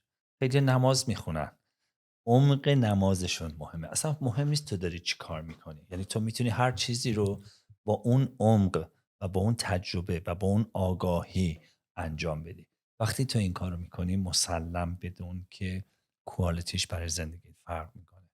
و اگه آدمی باشی که انسانیت برای تو مهم باشه، مسلم بدون که این رو هی هم تسری میدی، هم آدما دیگران هم تو رو با به شکل دیگه ای میبیننت، به خاطر اینکه توی اون فضا قرار داری و تو میشه یک در واقع یک کلونی یا میشه یک مرکزی از یک انرژی مثبت و بالا که آدما چه بخوان چه نخوان جذب اون حس های تو خواهند شد و این بسیار مهمه برای بالانس کردن های زندگی. حالا این عمقی که ازش داری صحبت میکنی، ببین مثلا من چیزی که الان احساس میکنم توی 3-4 سال اخیر، خیلی نیست واقعا، تو همین 3-4 سال که پندمیک بود شاید حتی دارم یاد میگیرم، حالا شاید معنی عمقی که تو داری ازش صحبت میکنی توی این حالت هم بشه درش در نظر گرفته بشه. خب ببین ما الان یه جوری تربیت داریم میشیم توسط تکنولوژی و همه این همه چی در دسترسه، غذا در دسترسه، حتی اگه یه دقیقه حوصله‌ات سر بره و میخوای یکم سروتونین تو مغزت و دوپامین ترشح بکنی، با یه اینستاگرام رفتن اونو هی انجام میدی و عادت کردی که همه چی حاضر باشه، دم دست باشه و سریع یه هیت بگیری، یه کافی بزنی، یه دونه مثلا یه کاری بکنی سریع اون هیتر رو بگیری و اینا همش بهش میگن اینستنت گراتیفیکیشن، یعنی همون لحظه بتونی نتیجهش رو بگیری. چیزی که ما خیلی یاد نگرفتیم بهش مثل جیم رفتن، تو بری باشگاه طول میکشه تا نتیجهش رو ببینی، بهش میگن delayed gratification و این delayed gratification چیزیه که من الان خیلی دارم تمرین میکنم. بهش میگن سرور. بهش میگن سرور. آفرین.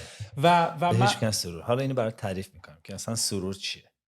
سرور یعنی شادی واقعی با عمق، که بدون عمقه همونایی که فقط میخوای همه چیزو بذاری کنار به یه شکلی، حالا یه کسی هر کی به یه شکلی، حتی اونی که مثلا خیلی میره هی ورزش میکنه یا میدوه، یه جور داره یه چیزی برای ترشح کردن یه سری هورموناست که باز دوباره یه سری چیزا رو بذاری کنار. آدم سالمشه میخوام بگم. سرور مفهومش چیه؟ سرور مفهومش اینه که تو برای رسیدن به یک چیزی حتی سختی میکشی، سختی زیادی هم میکشی، یعنی همون کاری که تو با خودت کردی که من با خودم، و آروم آروم میبینی داره به اون هدف نزدیک میشی. این سختی مثل همون جیمی که میگی، یعنی ترکیبی یا کامبینیشنی از خیلی ابعاد توی زندگی که تو حاضری سکریفایس کنی برای رسیدن به اون هدفه، و وقتی که یواش یواش بهش رسیدی و وقتی که رسیدی دچار یک شعف و شعوری میشی که وصف ناپذیره، که تو نه با هیچ مشروبی، نه با هیچ دراگی، نه با هیچ غلطی که غلطه بهش نمیرسی. ولی اگر تو این تفکر داشته باشی که باید این مراحل رو بگذرونی، مسلم بدون که به اون سرور خواهی رسید. آره. و ببین میگم مثلا ما اینا رو هم میشنویم و بعد یعنی واقعا فلسفی ما زیاد اگه بخوای به قضیه نگاه بکنی. یعنی من یکی از نکته‌ام اینطوریه که کلا برای من اینا موضوعای جدا نیستن، اینا همه با هم یه دونه موضوعه، یه دونه داستانه. و یه اتفاقی که مثلا برای ما افتاد، مثلا ما هم اینطوری شدیم که خب ای بابا جیم رفتن درد داره، بعد یواش یواش ولی میفهمی، یعنی یاد میگیری که آقا پین پارتی از قضیه است، درد قسمتی از زندگیه، باید باشه، خوشت میاد خوشت نیاد همینی که هست، باید این کارو بکنی. ولی بعد یواش یواش از پینه لذت میفهمی درده پارتی از بازیه، درده قسمتی از قضیه، یعنی باید یاد بگیری که یعنی اصلا باید درده رو اپریشییت بکنی. سافر کردن رو باید اپریشییتش باید بکنی. من ارشان پسر بزرگم یه بار توی یک ورزش آسیب خورد و درد وحشتناکی گرفت و عصبی شد و نمیدونم هم ریخت و کلافه شده. گفتم بشین باهات میخوام حرف بزنم. گفتم اگر بدونی درد چه نعمتیه، نه تنها ناراحت نمیشی، ازش لذت میبری، چون خیلی وقت این دردها تو رو هوشیار میکنه نسبت به خیلی چیزا. گفتم اگه تو درد نکشی نمیفهمی که آسیب خوردی، اگه درد نکشی نمیفهمی که داری یک مرحله رو.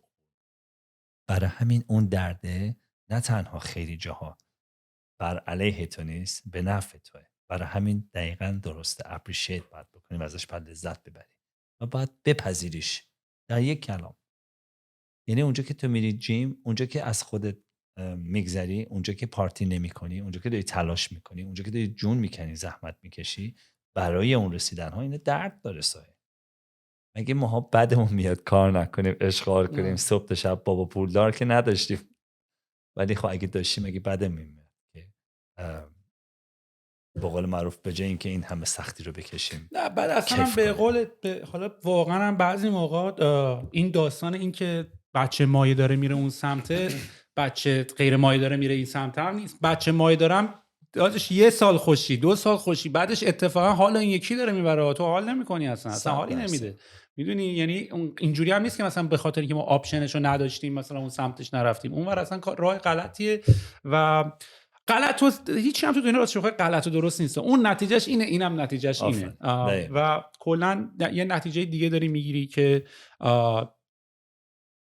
اصلا کلا این داستانه که داری میگی. یه تیوی شوی هست که من خیلی باحال حال میکنم، جزء معدود تیوی شویی که من خیلی باحال حال کردم. خیلی تیوی شوی سنگینی هم هست، یعنی خودم هر موقع نگاه میکنم یه ساعت 2 ساعتی باید برم یه 2-3 تا ریویوی بخونم و نمیدونم برم ریکپش رو نگاه بکنم چی شد اصلا و این داستان و اینا. این وستورد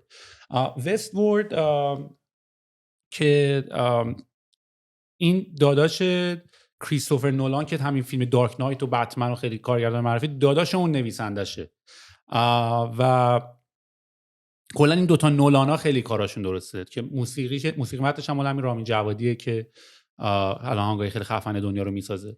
و کلا این یه فیلمیه که کلا هم اگه فیلم‌ها رو نگاه بکنی الان معمولا خیلی از فیلم‌ها رو زمان قدیم به قول همین داستانی که آسیک آسیموف اینا گفتیم، این ایده‌ها بوده، این ایده‌ای که مثلا دنیا در زمان آینده همه ربات میشن و ما تو دنیای مثلا دیجیتال زندگی میکنیم، این ایده‌های اتفاقا همه اینا بوده. یعنی مثلا ما فکر می‌کنیم الان چون دنیا اینجوری تو 1960 فیلمش رو ساختن.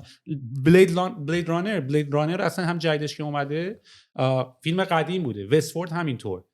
این دون که الان دوباره فیلم جدیدش اومده، دوباره فیلم، اینا همه فیلم 1960 بودن که اصلا دوباره اومدن ریکرییتش کردن، دوباره اومدن ساختنش و وستفورد که من داشتم نگاه می‌کردم، وستفورد هم در حقیقت اومدن دنیایی رو دوباره ساختن. یعنی تکنولوژی به یه حدی رسیده که اختلاف درک این که یعنی مثلا من الان ممکنه تو رو ببینم و من اصلا نتونم بفهمم که تو ماشینی واقعی هستی یا اینکه ربات. و واقعا هم آخه یواش یواش هم داریم میرسیم. یعنی الان واقعا قبلا فکر کردی 20 سال 100 سال، الان واقعا پیروز مثلا تسلا میاد میگه این ربات هیومنوید میسازیم.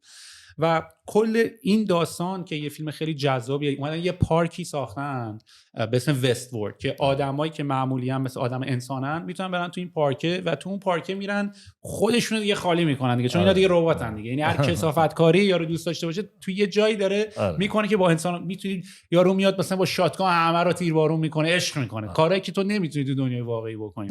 و کلا فیلم یه موضوع، یه محوریت و یه موضوعیت اینطوری داره و همینطوری که فیلم میره جلوتر و خب تو داری فیلمو از ابعاد مختلف داری میبینی، فیلمو از ابعاد کسایی که دارن تو این پارک شرکت میکنن و کارهایی که میکنن و انسانو در حالتهای مختلف میبینی که اگر کنترل داشتی و چیزی کانسیکوئنس نداشت و چیزی باعث میشد که نتیجه عکسی نداشت، چه کارهایی که ممکن بود آدما نکنن.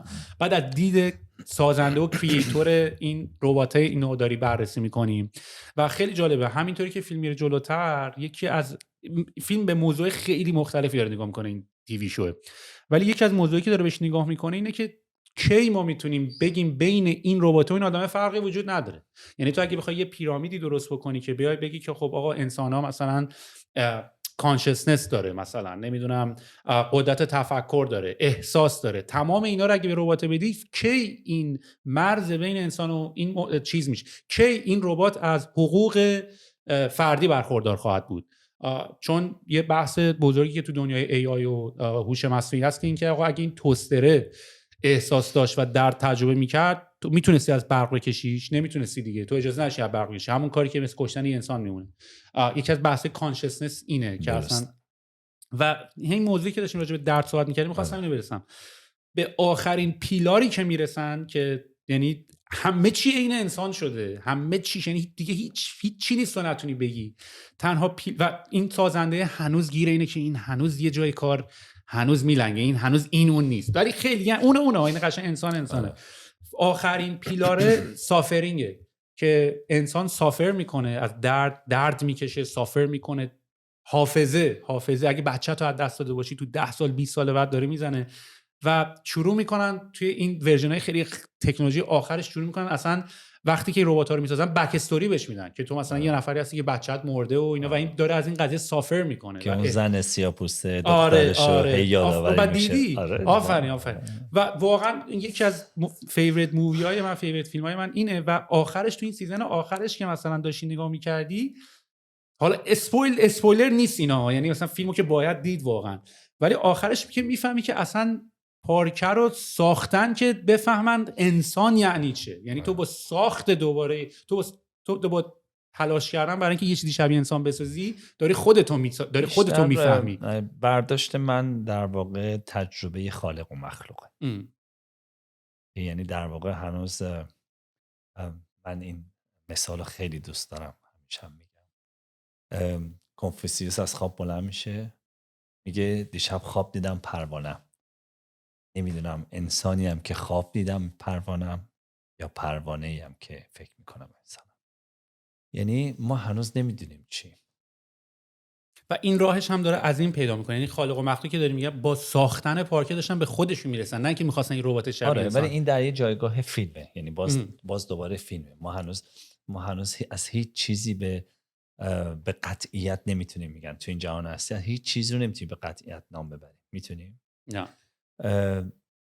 تشکیل دهنده ماده چیه؟ در واقع الکترون، پروتون. الکترون میگن وقتی شروع میکنه چرخیدن تبدیل به ماده میشه، درسته؟ اگه از چرخش وایسه چی میشه؟ یه ماده نیست. اگه اینا وایسن چی میشه؟ ماها وجود نداریم، هیچ چیزی وجود نداره. پس چیه قضیه؟ داره به این فکر کردی؟ آره اتفاقا چون این موضوعی که خیلی ذهن آدم‌ها رو درگیر میکنه و این داستان خالق و مخلوقی هم که گفتی، من یک کتابی خیلی دوستش دارم که یکی از بزرگترین تاثیرات تو زندگی من گذاشته، کتاب گفتگو با خدا یا Conversation with God. اصلا هم کتاب مذهبی نیست، خیلی هم داستان خیلی باحالیه، ولی این موضوع رو برای من خیلی روشن کرد. چون همیشه این داستانی که اگه خدا هست و ما رو واسه چی آفریده، مثلا چی نشسته فیلم داره نگاه میکنه چیکار داره میکنه، مثلا تفریشه، مثلا فانشه، چیه؟ و یه جوری مثلا کتابم فازش اینطوری نیست که مثلا بخواد از بالا به پایین بگه، میگه آقا این چیزایی که این مشاهدات منه و کتابم آرگومنتش اینه که اینو به من وحی شده، ولی اصلا اینجوری که حالا وحی شده دوست داری گوش کن دوست داری گوش نکن، ولی میخونی واقعا میک سنس میکنه. و اینجوریه که این داستان که خدا و مخلوقی که داری میگی اینطوریه که خدا هم برای تجربه کردن، خدا هم میدونسته که خالق کله، میدونسته که بی همتاست، میدونسته که هر کاری بخواد بکنه، ولی یعنی چی این تجربه؟ این که تو بی همتایی یعنی چی؟ تجربه اینی که میدونی هستی تویی و میدونی تو آخر قضیه یعنی چی؟ و برای این که بخواد خدا هم خودش رو درک بکنه باید یه ابزروری باشه دیگه، و شروع میشه به تیکه های مختلف که حالا ما کل دنیا و کائنات میشه تبدیل میشه که هر تیکه بتونه یه تیکه دیگه رو ابزرو کنه تا بتونه خودش رو از هول بتونه ابزرو بکنه. خب آخه نکته همینجاست. ببین ما همه چیز جهان هستی رو داریم به کره زمین تعمیم میدیم.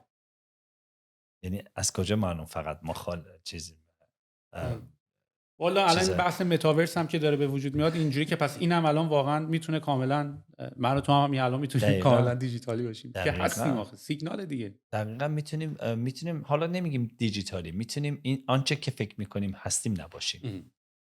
برای همین یعنی قشنگ من بیشتر حس میکنم واقعا اینا همش یه بازیه، یه گیمه، یعنی در واقع انگار داره یه اتفاقاتی میفته، الان از این مرحله به اون مرحله میری، از مرحله به اون مرحله میری و بعد هر چی بیشتر فکر میکنم با خودم فکر میکنم که ما هیچی نیستیم. یعنی هر چی باز به اون عظمت نگاه میکنم، یعنی به این جهان هستی نگاه میکنم، میگم بابا ما واقعا هیچی نیستیم. ما برای چی خودمون فکر میکنیم که اشرف مخلوقات، اشرف این چیه؟ آره آره یعنی ما در رابطه با انسان ها روی کره زمین که من میگم ما خدای نابود کردن کره زمینیم انسان ها. یعنی ما انسان ها هیچ موجودی روی کره زمین به اندازه ما انسان ها نابود کننده کره زمین نیست. حالا اشرف مخلوقاتش رو دیگه نمیدونم. و اینکه جهان هستی، خب وقتی تو بارها و بارها این تصاویری که نشون میدن یا نسخه نشون میده یا از سکیل میگیرن کره زمین رو با کل جهان هستی و هر چی هی میره دورتر، هی آره. میبینه تو هیچی نیستی، تو هیچی تر نیستی، تو اصلا هیچی نیستی، حتی یه نقطه هم نیستی، حتی یه میکرون هم نیستی تو جهان هستی. بعد چرا با خودت اینقدر فکر میکنی که هستی؟ در یک نه کتاب خیلی معروفی کارل سیگان داره، یکی از آدمای قدیمی فیزیکا استرونومای خیلی قدیمیه که ای کاش ما تو این دوره جدید نداریم. قدیمو میری نگاه می‌کنی، اتفاقا اگه 40 50 سال برید چه اساتید خوبی بودن و اسپیکرهای خوبی بودن. اصلا همین داستانی که میگی اصلا پیل بلو دات، تنها نقطه این یه شاتلی بود ما داشتیم میفرستادیم مثل بره مثلا بره، درست یادم نمیاد مثلا مریخ رو می‌خواست بره ببینه، ولی ازش این مدیر پروژه تو ناسا بوده، ازش میخواد که همینجوری که دیگه داره از مدار خارج میشه دیگه ممکنه دیگه ما نتونیم باش سیگنال پیدا بکنیم و اینا، این برگرده یه عکسی هم از کره زمین بگیره ببینیمش و از یه فاصله خیلی دوری یه عکس از زمین است، همین یه نقطه آبی خیلی اصلا به قول همین کلمه ناچیزی که داری میگی. و در نهایت وقتی که میفهمی که ما هیچی نیستیم، میفهمی که این همه استرس و گرانی جون کندن و نمیدونم استرابا و حق و ناحق و خیلی چیزهای دیگه اصلا مفهوم. چون زندگی میتونه خیلی ساده تر از این حرفا باشه وقتی به اون لول از آگاهی نسبت به جهان هستی در اسکیل خودمون. چون وقتی ما میگیم جهان هستی آدم‌ها فکر می‌کنن جهان هستی، نه، همین اسکیل در واقع ته تاش منظومه شمسی، یه قدم اونورتر راه شیری که بازم هیچی نیست. و اینم همینطوری شروع میکنه تو کتابش، میگه این نقطه‌ای که داری میبینی، هر پادشاهی که خوب بود و بد بود، هر عاشقی که تو این دنیا بود، هر نجار، هر کسی، یعنی هر چی مثال بوده داشت میزد میگفت همه اینا تو این اتفاق افتاده.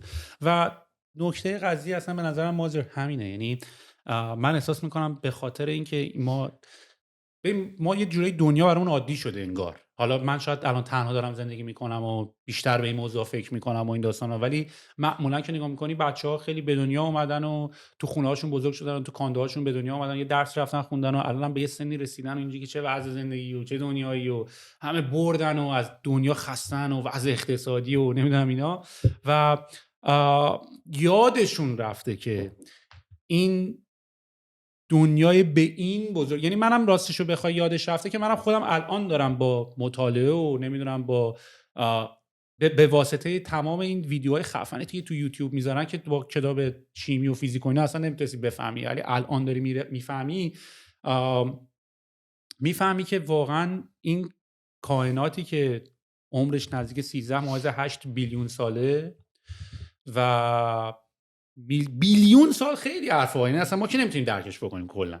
این حالت که من و شما الان نشستیم داریم با هم صحبت میکنیم و کلا من و شما احتمالاً 100 سال هستیم دوره هم، تو 14 بیلیون سالی که بوده، این مدت زمانی که اصلا کلا لایف یا زندگی میتونه شکل بگیره، چون لایف رو کره زمین هم نبوده، سالهای سال نبوده، یعنی شما میتونید برید تاریخ کره زمین رو از قبل تا به الان و حتی پیش بینیش تا میلیون سال بعد رو نگاه بکنیم. درست. کلا تنها مدتی که الان لایف روی کره زمین یا تو این کائنات که ما میدونیم در حد همین 3-4 هزار ساله، توی بیلیون سال که اصلا لایف وجود داره، یعنی تو اون 13.8 بیلیون سال اصلا زندگی نبوده.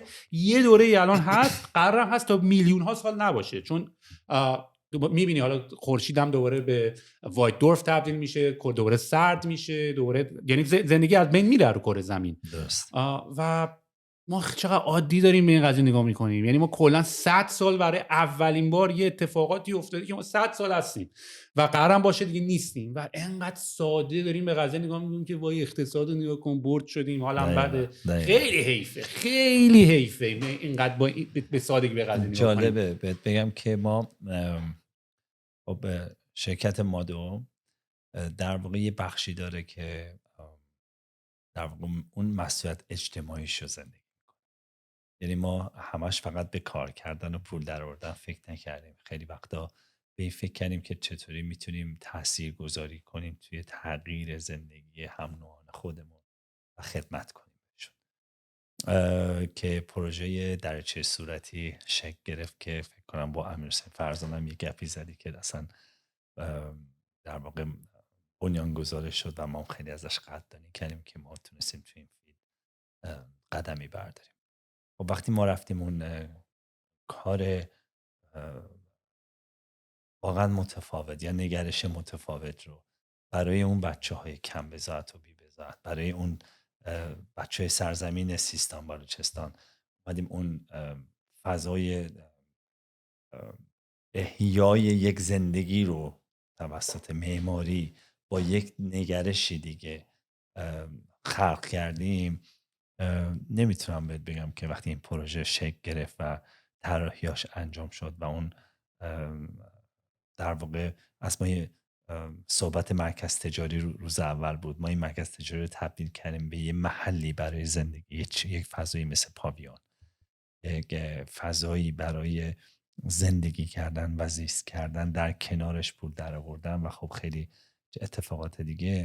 وقتی اینا داشت شکل میگیره و وقتی که تموم شد، نمیتونم بگم که ما چقدر احساس شعف و شور داشتیم توی دفترمون و اصلا خودمون از هر کسی بیشتر، یعنی از اون بچه ها خودمون بیشتر خوشحال بودیم که چقدر میتونه کمک کردن به هم نوعانت و با قول معروف اون از خودگذشتگی های تو برای دادن زندگی به کسان دیگه میتونه حال تو رو خوب بکنه.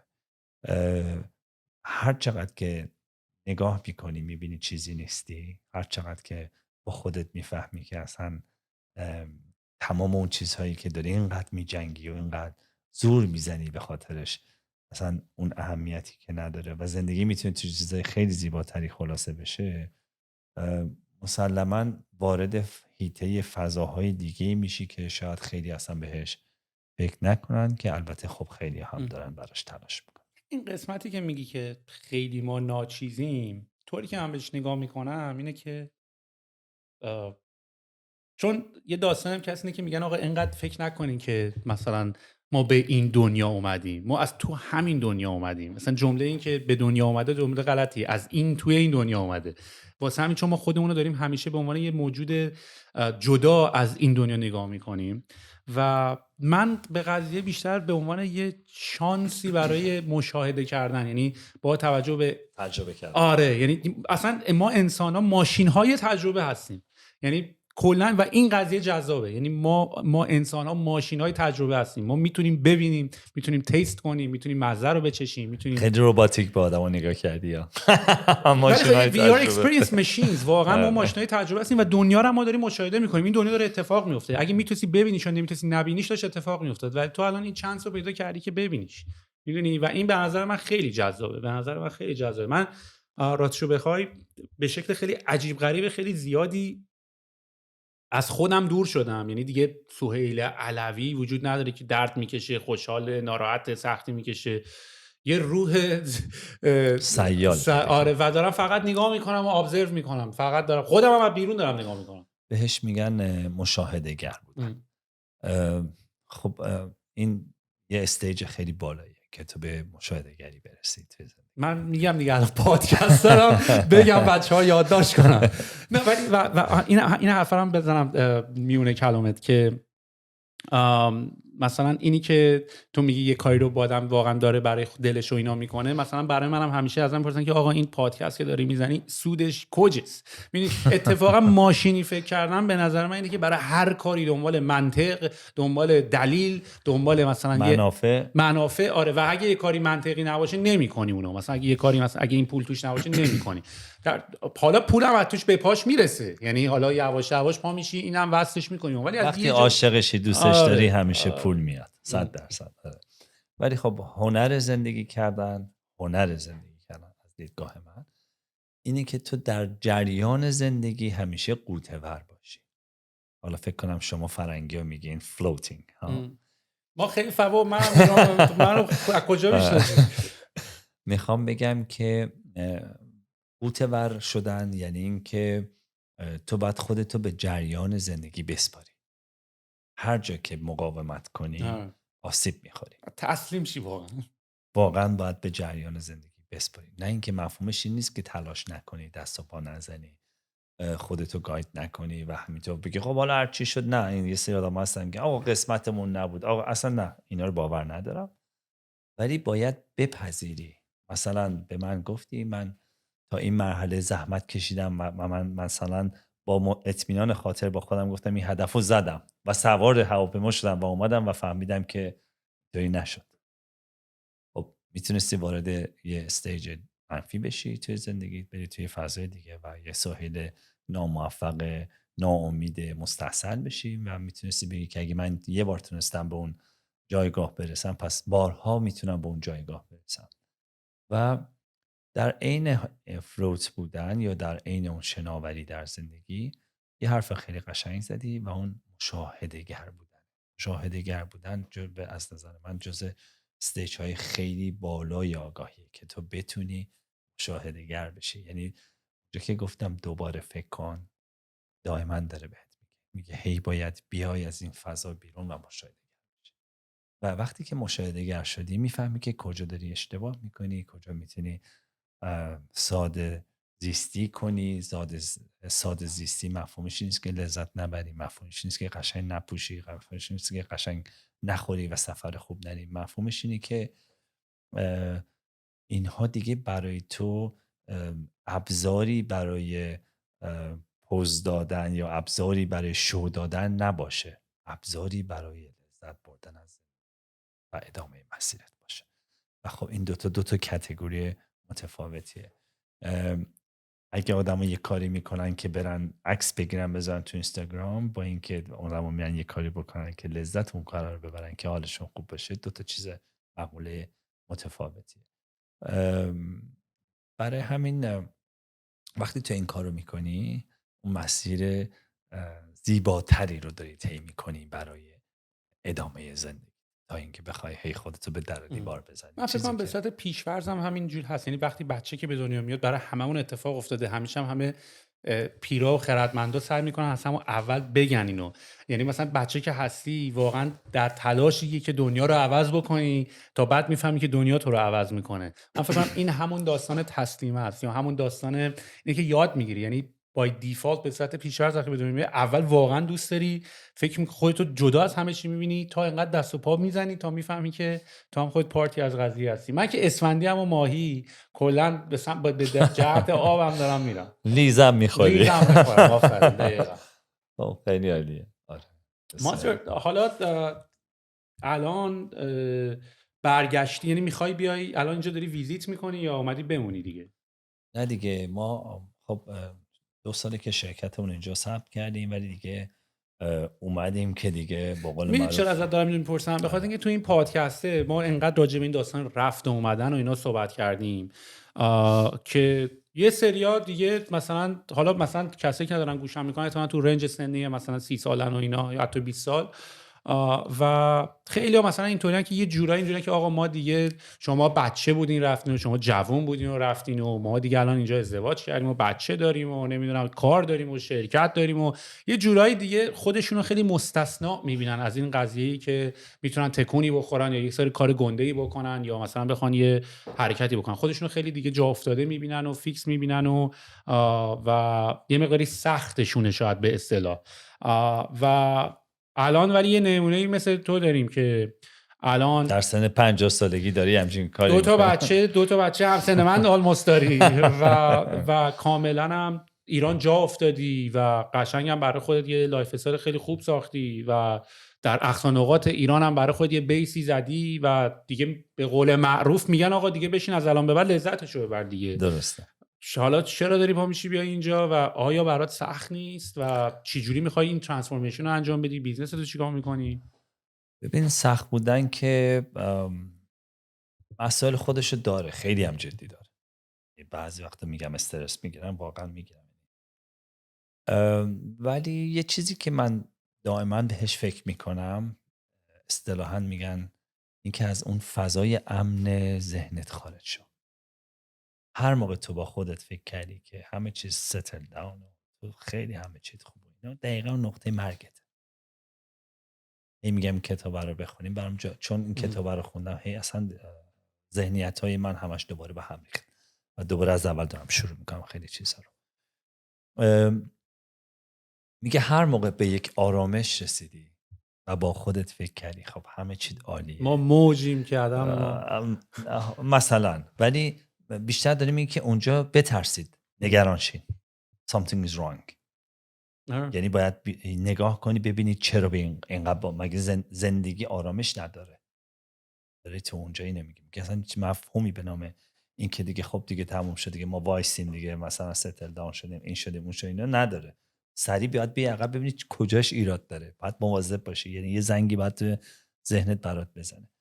خب راستش بخوای برای من مثل استرچ میمونه. استرچ کردن یعنی اون چیزی که تو دوست نداری، عادت بهش نداری، برات هدکه، برات سختی داره، دقیقاً بری همون کار بکنی. آره. یعنی بیای خودتو خارج کنی از اون آوت آف باکسی که برای خودت ساختی، بزنی بیرون و شروع کنی خودتو کشیدن. درد داره، سختی داره، تنش داره، به هم ریختگی داره و هزاران چیز، و بری دوباره به مرحله بعد. من همیشه یه مثال دارم، میگم اونجا که احساس میکنم دارم جون میدم، دارم تیکه پاره میشم، احساس میکنم دیگه دارم له میشم، صدای استخونای خودم رو توی زندگی دارم میشنوم، تو کارم دارم میشنوم، میفهمم اون لحظه‌ای که مثل مار دارم پوست میندازم، رشد کردم و بهترین حالم میده. منم چون اینجا تنهام و دیگه دوستامونم خیلی اونطوری نیست، مثلا بعضی ما اینجوری که تنهایی کدوم اسکلی میره رستوران آخه، بعد ولی اینجوری که آقا باید بری، اصلا مگه نمیخوای یه کاری که تا حالا نکردی بکنی، برو بکن این کارا رو، میدونی؟ و واقعا حس عجیبی به دست میاد که واقعا این کاری که اصلا برام راحت نبوده کردم عجب حالی داد، میدونی؟ یعنی قشنگ یه چک مارک از توی لیست تو دوات برمی‌داری. حالا مثالت مثال خوشمزه ایه چون میره رستوران و بالاخره تنها هم کیف میکنی، ولی این از کامفورت زون اومدم بیرون بیشتر دقیقاً همینطوره. خب کار راحتی نیست، واقعا نیست برای هیچ کس. برای خود منم یه دوره سخت بازنگری به مسیرم و به راهم بوده. من یک بار میتونم بهت بگم که 5 سال پیش کل شرکتم رو آتیش زدم، به معنی واقعی. 300 تا پروژه‌مو رو ریختم تو سطل، اسمم رو ریختم تو سطل، شرکتمو از اول ساختم و اومدم مثل یک بگم مثل ققنوس خاکستر شدم و دوباره از اول شروع کردم. به خاطر اینکه وقتی به گذشته روند کار خودم فکر کردم، با خودم فکر کردم که اون رضایت درونیه در من توی کارم وجود نداره، اون مؤلف بودن یا تاثیرگذاری توی معماری برای من نیست. برای همین تمام پرسنلمو ازشون خواستم که ادامه همکاری با هم ندن و رفتم شروع کردم یک به یک آدم ها رو گزیده کردن و اینا رو آوردن توی سیستم جدیدم و بینشم اصلا از این رو به اون رو شد. گفتم دیگه از این روز به بعد میخوام توی دنیا پروژه مطرح بشه، دیگه میخوام جوایز تمام جوایزی که هر معماری آرزوشه برم یک به یک اینا رو بگیرم. یعنی اون اچیومنت من نسبت به گذشته کاملا بینشم عوض شد و میخوام بهت بگم خیلی کار سختی بود. بکن مثلا تو 22 سال با یک خط فکری، با یک خط مشی، با یک نگرش حرکت بکنی، یهو همه رو آتیش بزنی. کی جرأت میکنه این کارو بکنه؟ چرا این کار کردی؟ بذار اول یه خودم هم تشنه براتون هم یه آب بیارم. اوکی. و اتفاقا میخوام ازت بپرسم که چرا این کار کردی؟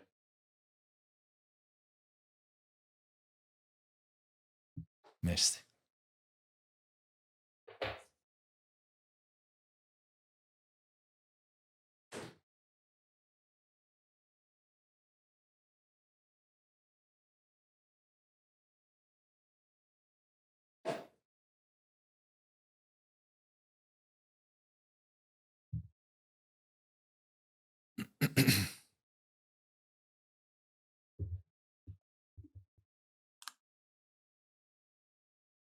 چرا؟ بذار اینطوری بگم، چند مرحله اتفاق افتاد توی زندگی من، مراحل مختلفی. خب من زندگی خودم زندگی عجیبیه. شاید اصلا به این پادکست من نرسه. خودش اصلا بارها گفتم شاید بشه از زندگی من فیلم ساخت، چون اینقدر عجیب غریب و اتفاقاتی که افتاد. ولی بذار اینطوری بگم که یه مقطعی توی زندگیم رو آوردم به خودشناسی. بعد رفتم برای جهان بینی و بعد به خداشناسی و شروع کردم هی تغییر کردم. اولین چیزی که نابود کردم، ترکوندمش، خاکسترش کردم، ساختمش، شخصیت خودم بود. یعنی مثل اونجا که میگی من میزنم یه رو له میکنم، میترکونم، اینجوری میکنم، من دقیقا بینشم این بود. و خب میخوام بگم که تو عالی بودی، پادشاه بودی در مقابل گذشته مازیار. اولین کاری که کردم خودم رو ساختم، یعنی یه ریستراکچر شخصیتی خیلی جدی برای خودم کردم. توی کارم توی یه مرحله رسیدم به یه جایی، با خودم گفتم که من فقط بیزینس وایز حرکت کردم، فقط بر پایه این که پول در بیارم. هیچ وقت با خودم فکر نکردم که آقا من میتونم یک الگو باشم. هیچ وقت با خودم فکر نمی‌کردم که من میتونم یک دغدغه جدی معماری رو داشته باشم. هیچ وقت فکر نمی‌کردم دفترم میتونه یک مؤلف باشه. فقط گفتم پول.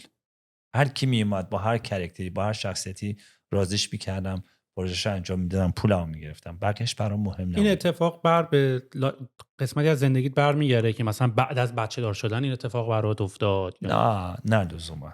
میگم اینا همه شناخته. یعنی اونجا که تو میای خارج میشی، همون مشاهده‌گری که بهت گفتم، اون خودش یک لول بالایی از آگاهیه. وقتی تو به اونجا میرسی دائما خودت رو مرور میکنی. اکثریت آدم ها وقتی توی مسیری، حتی مسیر موفقیت، تو هر چیزی میرسن، دیگه خودشون رو مرور نمیکنن، فکر میکنن موفقن، نمیان بیرون هی بازنگری کنن مسیری رو که انتخاب کردن یا راه روشی که برای خودشون انتخاب کردن و فکر میکنن اون درست‌ترین مسیره و همینطور دارن با اون خط مشی فکری حرکت میکنن. روزی که من به این دیدگاه رسیدم، با خودم فهمیدم که واو، چقدر کارام بد بوده تا امروز، چقدر دوست ندارم کارامو. و این ذهنیت برای من به وجود اومد که باید یعنی الان جوری که من اصلا نه تنها به اون افتخار نمی کنم به کار قبلی که میکردم، اونا رو دیگه کامل گذاشتم کنار. بالای 300 تا پروژه، چند میلیون متر مربع پروژه، همه رو گذاشتم کنار. اسم شرکتم قبلا آکسیس بود، اونو گذاشتم کنار. تمام پرسنلم در 15 نفر رو خواستم دیگه کار نکنن، گفتم بریم. روزی که شروع کردم دوباره ساختن، دوباره اسم گذاشتن، دوباره کار کردن، من تا 2 سال اول داشتم از هزینه‌های کل سیستم رو از جیبم پرداخت می‌کردم. یعنی از اول اومدم خودم به خودم قرض میدادم به شرکت مادو که بیام اون در واقع زیرساخت‌های جدید تفکری رو احیا بکنم. حالا هدفم چی بود؟ هدفم این بود که توی دنیا مطرح بشم، عنوان یه معمار تاثیرگذار. و جالبه بهت بگم، وقتی که ما شروع کردیم تق تق تق همینطور پشت هم جایزه گرفتن، موفق شدن، پروژه توی مراکش، پروژه توی ترکیه، پروژه توی امریکا، پروژه تو همین کانادا، و از توی ایران ما موفق شدیم که پروژه خارج از ایران بگیریم و جوایز متعدد گرفتیم. 7 کشور برای من دعوتنامه فرستادن که تو شیر آرشتک برم براشون لکچر بدم و هزینه خودشون. نمیدونم آرکیتایزر پروژه های ما رو پابلیش کرد تو خاورمیانه، مثلا پروژهمون مقام گرفت. یکی از پروژهمون تو 2 تا قاره جزو 200 کار برتر شد. دفتر معماریمون تو ایران چندین جایزه گرفت و چیزایی از این قبیل. اونجا بود که با خودم گفتم که یعنی یه اتفاقی افتاد که دمت گرم. یعنی برای کاری که داری میکنی معنا پیدا کردی، یعنی یه دقیقا. ریزن پیدا کردی که چرا این کار رو داری میکنی. و دلیل این که الان من اینجا، دلیلش اینه که خیلی جالبه برات بگم. با چند روز پیش که اومدیم، خب ما ویزای چیز گرفتیم، بیزنس گرفتیم. ما ویزای مالتیپل بیزنس دارم. ویزای بیزینس با سرمایه‌گذاری فرق می‌کنه. یعنی 100%. من دارم میام اینجا که یعنی بیزنس بزنم، یه شعبه دیگه بزنم چیزی. آره در واقع من اول از سرمایه‌گذاری اقدام کردم برای اینکه بیام اینجا. بعد وکیلم گفتش که خب تو که تو به این استیج رسیدی و این استارتاپ ویزا که نبودی؟ نه. اوکی، چون اینو دیگه مسخره‌شو در آوردن استارتاپ ویزا. نه وقتی پروژه ها رو دیدن، جوایز دیدن، موقعیت دیدن، اینا از این طریق وکیلمون اقدام کرد برای من بیزنس ویزا. خب خیلی نادره که این اتفاق بیفته. صادر شد که آقا بیا اینجا بیزنس تو ران کن اینا. خب به من در نهایت هم گفتن که باید آفیسر در فرودگاه تورنتو پروف کنه ویزاتو. واو. و بکوبی بیای راحت ندم. و اتفاقا that's the point. میخوام هم به همین جرسم. و رسیدیم به یه خانم هندی جا افتاده، بد اخلاق، اخموی، اصلا یعنی مثلا هر چیزی رو 27 بار میپرسید از شکل‌های مختلف. خلاصه یه گفت این چی؟ آخرام گفت من نمیفهمم، بریم بشینین من بعد مطالعه کنم کیس شما اصلا چیه. 3 ساعت تمام ما رو نشون اینو میخونه. گفت آقا بیا من 2 تا سوال ازت دارم، اینا این چیه، اون چرا اون موقع مثلا سرمایه‌گذاری اقدام کردی، چرا اینو کسی که. بهش گفتم به من اجازه میدی 1 دقیقه خودم بهت معرفی کنم؟ گفتش که اوکی چرا نه فلان. گفتم گوگل تو باز کن، اسم فامیل منو تو گوگل بزن. اسم فامیل زد. گفتم ببین من اینجاها تو دنیا جایزه گرفتم، اینجاها لکچر دادم، این پروژه های منه، این نمیدونم چی منه. هی اینا رو صفحه زد دید هی آرکیتایزر در مورد پروژه ما نوشته، آرک دلی در مورد پروژه ما نوشته، فلان جا پابلیش شده، مثلا حتی در مورد پروژه ما مثلا یه کاریکاتوری که پروژه‌مون کشیده بودم، فلان پروژه‌مون مثلا استرالیا خریده بود فلان.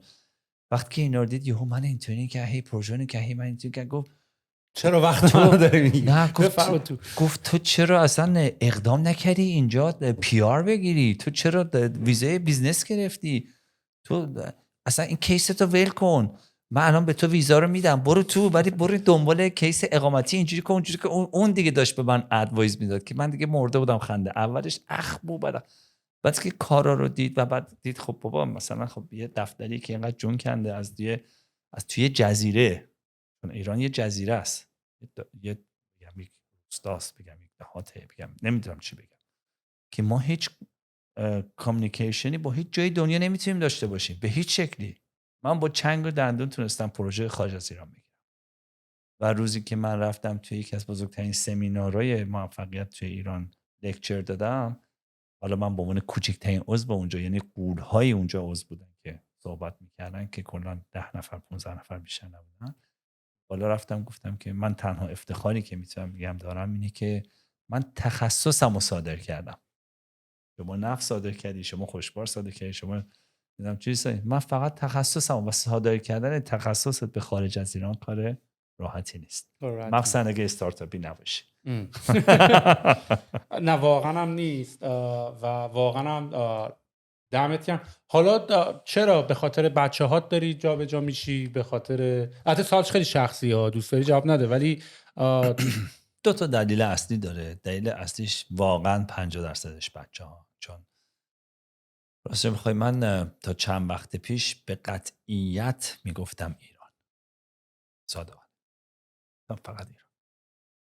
هر کی هم گفتم مثلا حرف اجازه نزنیم، ما باید وایسیم و بسازیم، ما باید وایسیم و درست کنیم، ما باید بجنگیم. اگه اونایی که ول کردن، هر کی برای مسائل شخصی خودش از ایران رفته که فقط یه زندگی خوبی برای خودش دست و پا کنه، به همون گفتم آره ما لذت میبریم، ما زندگی میکنیم، ما فلان. من اعتقاد داشتم که حتی به خیلی از دوستان گفتم شما خائنین، شما با این همه تخصص ایران رو ول کردین، خب بعد یه سری آدم نامتخصص مادن جای شما رو گرفتن و ایران داره نابود میشه. ولی بعد از آخرین انتخاباتمون و اتفاقاتی که هی پشت هم بک تو بک داره میفته و با توجه به این رشد جذاب دلار، با خودم فکر کردم که شاید دیگه گزینه خوبی نباشه. هنوزم عاشق ایرانم، هنوزم هر چی دارم از ایران دارم، به خاطر بچه‌ها و بعدم به خاطر اینکه بزرگترین هدفم این بود که شرکتم واقعا گلوبالی کار کنه. از تو ایران این امکان پذیر است. واقعا هم نیست. یعنی من بعضی از این پادکستامو با مدیر عامل جا افتاده شرکت استارتاپی اینترنتی تو ایران میذارم، پادکست من قطع میشه. و یه ارتباط ساده ما آره، نمیتونیم شک برقرار نکن. کنیم. مثلا من میخواستم قرارداد ببندم مثلا با یه پروژه خارج از ایران. اولین چیزی که میگفتن شرکتت کجاییه؟ خب خدا رو شکر تو کانادا شرکت داشتم، کانادایی. خب ترانزکشن اون که به ایران نمیاد، میدونی، یعنی همه استرس این دارن که خب وقتی تو یه دونه پول ساده رو نمیتونی جابجا کنی، چیکار میتونی بکنی؟ اصلا فکر کنم من میخوام برم، حالا شاید برای من یه خورده راحت باشه، ولی هر کسی بخواد مثلا بره بالا سر سایت پروژهش، مثلا تو میگی من برای کارم رفتم چین، رفتم امریکا، رفتم اینجا، رفتم اونجا. خب تو فکر کن مثلا به عنوان ایرانی بخوای یهو برای پروژهات بری اقصا نقاط دنیا، همون یه پروسه ویزا گرفتن، حتی میگم ما 15 سال داریم میایم کانادا و میریم و تمام پاسپورت ما ویزاهای مالتیپل کانادا و اروپا و حالا هر چیز. باز اومدیم تو فرودگاه، باز با اینکه ویزا دادن، وکیل، وسی، همه چینه، باز ما 4 ساعت نشستیم که ما رو راه بدن.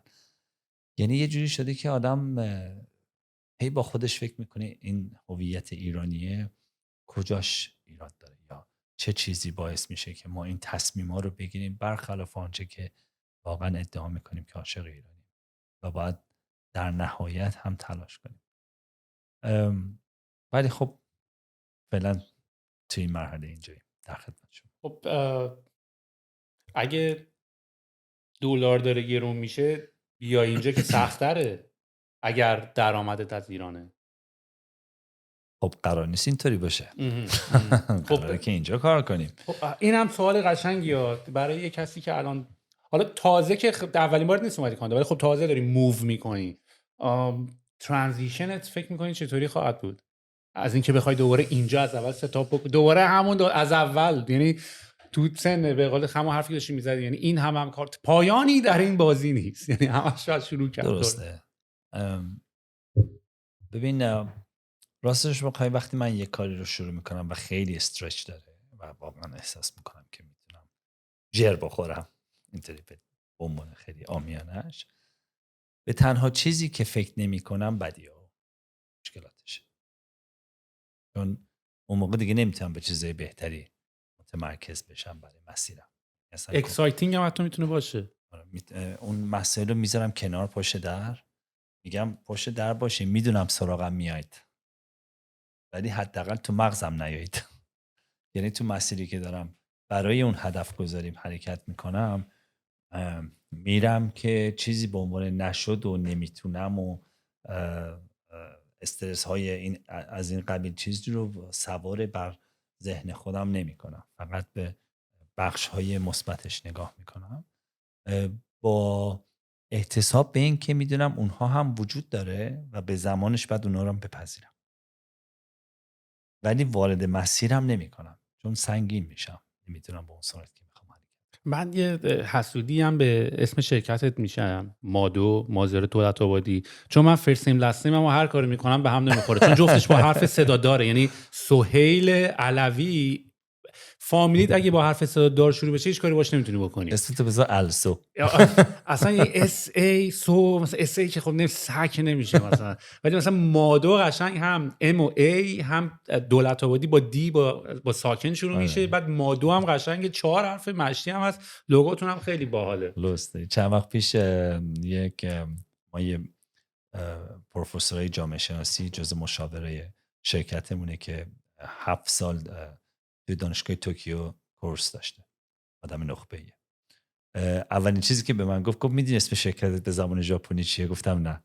گفت میشه پنجره. گفتم واو چقدر خوب، کیف کردم. گفتم چقدر با مسما. و گفتم تو ژاپن هم ما بریم اونا میگن خب این شرکت حداقل اسمش براشون مفهوم داره. توی ایران نمیدونم، شاید حالا حس من اینه، ولی کلا طرفداری زیاد این معماری توی ایران طرفداری زیادی داره، چون اینجا هم هست، ولی اونقدر مثلا دیدی تو ایران مثلا دکتر شو و مهندس شو اینا، خیلی مثلا یه سری چیزا مثلا خیلی بابه و اینا، ولی معماری هم جزء اون دسته از چیزایی که تو ایران خیلی بابه، ولی شاید نسبتا اینجا شاید باشه، نمیگم نیست شاید، ولی من مثلا احساس می‌کنم مثلا ایران معماری شاخه یا همچین چیزی. همینطوره. دلیلش چیه؟ شک نکن شاخه. اول اینکه ما معماره خیلی تالنتدی تو ایران داریم واقعا. یعنی مثلا میخوام بگم من به شخصه بهشون تک تکشون افتخار میکنم. جوایزی که بردن، از وف بگیر تا آقا خان تا هر چیزی که اسمشو ببریم. و جالب اینجاست که یکی از اتفاقات که باعث شد معمار زیاد بشه و معماری گل بکنه تو ایران اینه که ما در پروسه تغییر شهرها شدیم. شروع کردیم یک بازسازی یا یک نوسازی انجام دادن. برای همین کار برای معمارها زیاد بود و خوبی ایرانی‌ها اینه که توی یک زوایایی خیلی بروزن یا توی زوایایی خیلی جلوتر از خیلی جهان. به حالی که هر موقع اسم کانادا میاد میگن بابا اون که دهاته. یعنی من میگم کانادا ولش کن، دهاته. کانادا واقعا هم دهاته، واقعا دهاته، واقعا. یعنی هر کی من بهش میگم دهاته من اینجوری نگاه میکنم میگم بابا به خدا دهاته، برو دهاته بیام ببین. ولی تازه جالب اینجا داره شروع میشه. یعنی مثلا اینا از این سبک های ویکتوریانه که از 100 سال پیش باب بوده تازه دارن یواش یواش رو میارن به یک کارهای معاصر که در واقع ما الان مثلا یکی از کلاینت های من اینجا که توی ای جی هومن که پروژهش دست ما هست، وقتی براش کار کردیم گفت اوه چه خبره چه اینجوری که این چقدر بزرگه، پنجره چقدر چیه اینا، ما از این هزینه ما نمیدیم. گفتم بابا این دیگه زمینه تو جز تاپ نزدیک پست روده. گفتم دیگه بابا زمینه تو جز تاپ ترین زمینه کاناداست دیگه، تو دیگه چرا؟ گفت نه اصلا با ایران مقایسه نکن. خیلی جالب بود برام. در صورتی که مثلا ما توی یه دونه روستایی توی شهریار یا یه روستایی توی رامسر مثلا اربکله که اسمش شاید خیلی هم نشنیدن، داریم یه پروژه هایی کار میکنیم که اصلا خیلی خارج از تصور کل مردمان کانادا است. 2-3 تا سوال ازت دارم اتفاقا در رابطه با همین. اول از همه یه چیزی که همیشه ذهن من رو مشغول کرده، ببین کانادا مثلا اگه یاد باشه اون موقع که ریچموند هیل بودیم و اینا هممون، اگه یاد باشه مثلا تو اگه خونه بغلی رو میرفت این خونه ها عین هم بود، یعنی توش هم همون بود. خب بعد خب حالا تا یه حدی منطقیه دیگه. من داشتم فکر می‌کردم این سوالو مثلا دوست داشتم از یه معمار بپرسم، توی ایران همه چی اینقدر عجق وجقه هیچی شبیه هم نیست؟ یعنی هر کی اومده یه نشسته از اول از اسکرچ نشسته یه طرحی زده، لوله کشیشو نوشته، برقشو نوشته، یعنی این اضافه کاری نیست، این همه دونه دونه اینو متفاوتن. مثلا اینم باید شبیه مثلا لگویی باشه، همش باید شبیه هم باشه تا حدی، مثلا 50% مثلا همه کفشای دنیا هم شبیه هم که نیستن که. یعنی میفهمم چی میگی.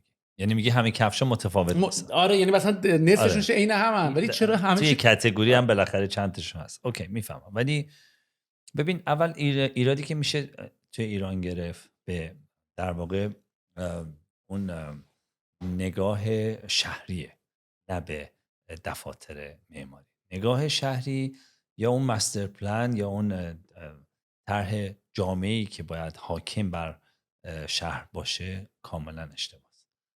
اونا فقط حالا تازه بعد از این همه سال اومدن گفتن که آقا ما یه طرح تفصیلی گذاشتیم، بعد مثلا اومدن یک کمیته معماری انتخاب کردن که آقا مثلا اگه تو این کوچه همه به این سبکن شما از این سبک خارج نشو، که اونم نه درست دارن مدیریت میکنن نه درست دارن رفتار میکنن. و یعنی مثلا ما اومدیم یه پروژه خیلی خاصی رو توی یه منطقه کار کردیم، به ما اجازه ندادن پروژه رو کار کنیم. چرا؟ گفت چون سر کوچه سنگ تراورتن کار کرده، بغلیش هم تو هم با هم شکلی بکنیم. گفتیم خب اگه اون اشتباه کار کرده اینم اشتباه داره کار میکنه، منم اشتباه کار کنم. ولی اگه مثلا یک روزی مثلا یکی از شهرهای خیلی منسجم جامع شهری که به صورت خیلی کامل یک شهر یک پارچه میشه اسپورت، مثلا یزده، که شما میتونی اون دیاگرام تفکری حاکم بر شهر رو تو همه ابعاد ببینی. بعد مثلا به فراخورش مثلا یه جاهایی از کاشان، یه خورده دیتیل ترش مثلا کوچیک ترش میره توی که دیگه شهر نیستن، میره مثلا مثل ماسوله، مثلا ابیانه. اینا دیگه یه خورده اینا از یک پارچگی و یک دستی به وجود اومده و میخوام بگم که بیشتر خودجوش بوده نگهداری اون بافت، یعنی خود مردم بیشتر بهش فکر کردن تا شورش داشت. شهرداری بخواد کاری یا قدمی براش برداره و واقعا میشه اینو بهشون ایراد گرفت. برای همین بلبشوی عجیبیه، یعنی تهران یکی از ناهمگون ترین شهرهای دنیاست که اصلا نمیتونی درکش کنی. آره. یعنی بغل یک خونه که مثلا امروز بهش به زور 5 طبقه مجوز میدن، یه برج مثلا 20 طبقه یا 22 طبقه است چسبیده به هم. بعد هرچی فکر میکنی نمیتونی تجسم کنی که چرا باید این 5 طبقه باشه اون باید 22 طبقه باشه، بعد چیک تو چیک هم. این تورنتو این اتفاقیه اینا خیلی خودشون کنترل میکنن، ولی خب به خاطر جمعیت و اینکه هم میخوان مثلا مرکز شهر باشن و اینا، یواش یواش دیگه اینجا هم داره جنگل میشین یا روبرتون نگاه میکنید ساختمون. آره و کما این که تو دبی هم با این که اونا طرح جامعه داشتن، جامعه شهری داشتن، تمام معایب شهرهای بزرگ رو سعی کردن نداشته باشن و مشاوره خیلی خوبی گرفتن. اونجا مثلا تو همون جی بی آرش هم که خیلی تازه است و خیلی هم گل کرده و خیلی هم الو بلو جیمبل بهش میگیم، باز میریم اونجا میبینی خیلی باگای زیادی داره، در واقع اشتباهات زیاده داره. ببین این اتفاق بیشتر برای جاهایی میفته که زمین ها کمه یا زمین ها از ارزش و قیمت بالایی برخوردار میشه، این فشردگی به وجود بیاد. و اینا جاهایی که مثلا زمین زیاده و به قول معروف امکانات بیشتره، اصولا خیلی مرتفع سازی توجیهی نداره. ولی با همه این اوصاف، اون طرح جامعه شهری مهمترین اصل برای اینکه یک خط مشی فکری درستی حرکت کنه که ما خیلی نصف نیمه بیکیفیت اینو طراحی کردیم در مثلا ایران و تهران و بعد با شکل افتضاحی داریم مدیریتش میکنیم. و یه سری پروژه ها رو من تو سایت شما داشتم نگاه میکردم، آلیس این واندرلند، اینا واقعا ساخته شده یا کی اینا رو گرفته؟ اصلا به ایران هم نمیخوره قیافه پروژه ها. چرا؟ خیلی الان میگم ایران تو معماری خیلی جلوه، مخصوصا تو بخش خصوصیش. البته الان یه سری پروژه دولتی و شهرداری و مثلا باغ‌ها، باغ موزه ها، نمیدونم کتابخونه ها، اینا هم باز با معماری خوبی داره کار میشه نسبتا خوب. ولی خب ایران میتونم بگم از کانادا معماریش خیلی جلوه. آره اینا که بابا اینا واقعا دارن فقط جعبه میسازن آدم بکنن توش، یعنی خیلی هم اصلا خب اینا که های رایزشونه، اون هاوسای خیلی کاستمشون هم باز چنگی به دل نمیزنه. یعنی باز الان 1% فهمیدن الان خط مسیر به کجا داره میره. مثلا تو همون یورک میرزی که ما هستیم، مثلا من صبح میرم میدوام، چند تا پروژه به قول معروف معاصر دیدم، حالا اصطلاحاً همش میگن مدرن، و در واقع داره حرفای تازه‌ای زده میشه. من فهمیدم که تازه یواش یواش کانادا داره جایگاه خوبی واسه دفتر ما میشه. این حرفی داریم میزنیم خیلی جالب، چون ما هم همین احساس کردیم. مثلا ما که دلیلی که مثلا ما رفتیم ایران استارتاپمون رو زدیم اون موقع سال 2014 و اینا، به خاطر اینکه ما اومدیم کانادا، خبر اینجا تو استارتاپ اینجا مثلا همه فکر کنم مثلا ما خارج اومدیم ایران این کارو کردیم. اتفاقا مثلا تو ایران داشت اتفاق میافتاد، اینجا خبری نبود. ما گفتیم اتفاقا بریم ایران و این اتفاق برای خیلی از اینداستری دیگه هم افتاده. حتی خودت هم مثلا تو اومدی اینجا فکر می‌کردی مثلا اینا چقدر جلو، هم می‌بینی بابا اینا همه چیشون اول بازیه. درسته. خب هم اونه، همین که خب بالاخره ایران یه چیزی نزدیک به 3 برابر کانادا جمعیت داره دیگه، خیلی کمتر، و این خب یه مارکت بزرگتریه و اینجا همه چی هست. ایران هیچی نیست. یعنی اگه این دروازه های، من همیشه میگم اگر ایران برجام اتفاق بیفته، دروازه ها باز شه، یک سونامی به وجود میاد. ما بودیم یه نسلش دیگه 2014 که از روی ماها هم رد میشه. با شوخیش نگیریم. آره. نمیدونم، واقعا امیدوارم تو لایف تایم ما یه سری اتفاقای خوب بیفته ما ببینیم. من چشم روشنه واقعا، یعنی من احساس میکنم که اتفاقا تو دوره زندگی ما یه سری اتفاقات عجیب فوق العاده، ما دیگه پندمیک رو داریم میبینیم و از ما چرتکر رو داریم میبینیم، ابر کامپیوتر و متاورس هم داریم میبینیم. امیدوارم 3-4 تا اتفاق باحال دیگه هم تنگش ببینیم، یکم دنیا یکم باحال شه و حالش رو ببریم و بعدش هم دیگه چشامون رو ببندیم دیگه، بریم ببینیم اون ور بازی چه خبره. یه چیز جالب برات بگم، شاید چون شغلت این خیلی مربوط میشه. من مادر خودم بیامرزم توی بانک کار میکرد، سپه. اولین کامپیوتری که بانک مرکزی آوردن طولش به اندازه یک خط تولید کارخونه بود و تمام کامپیوتر سیستم پانچ بود. یعنی وقتی مادرم تعریف می‌کرد مثلا از اینجا بود تا سر اون چهارراه، مثلا فکر کن کل طول این یه دونه کامپیوتر بود. یعنی اون چیزی که الان تو موبایلت داری میتونه هزاران برابر اون کامپیوتر رو دستت داری. دستت خیلی. و الان که دیگه توی مغز و واقعا یه مقداری ترسناکه و جذاب و ترسناکه و یه مقداری هم رگولیشن براش لازمه، به احساس میکنم، به خاطر اینکه اتفاقی که من دارم میبینم داره میفته از دست دیگه هیچ از دست در میره. یعنی اصلا الان مثلا این داستان حالا کریپتو، بیت کوین و تمام این داستانا و اینا در رفته دیگه. آره. الان نمیتونن، الان دارن میدونن که خودشونو برسونن، ولی دیگه اونام استرس گرفتن، کارش نمیتونستن هم بکنم مثلا از اولش.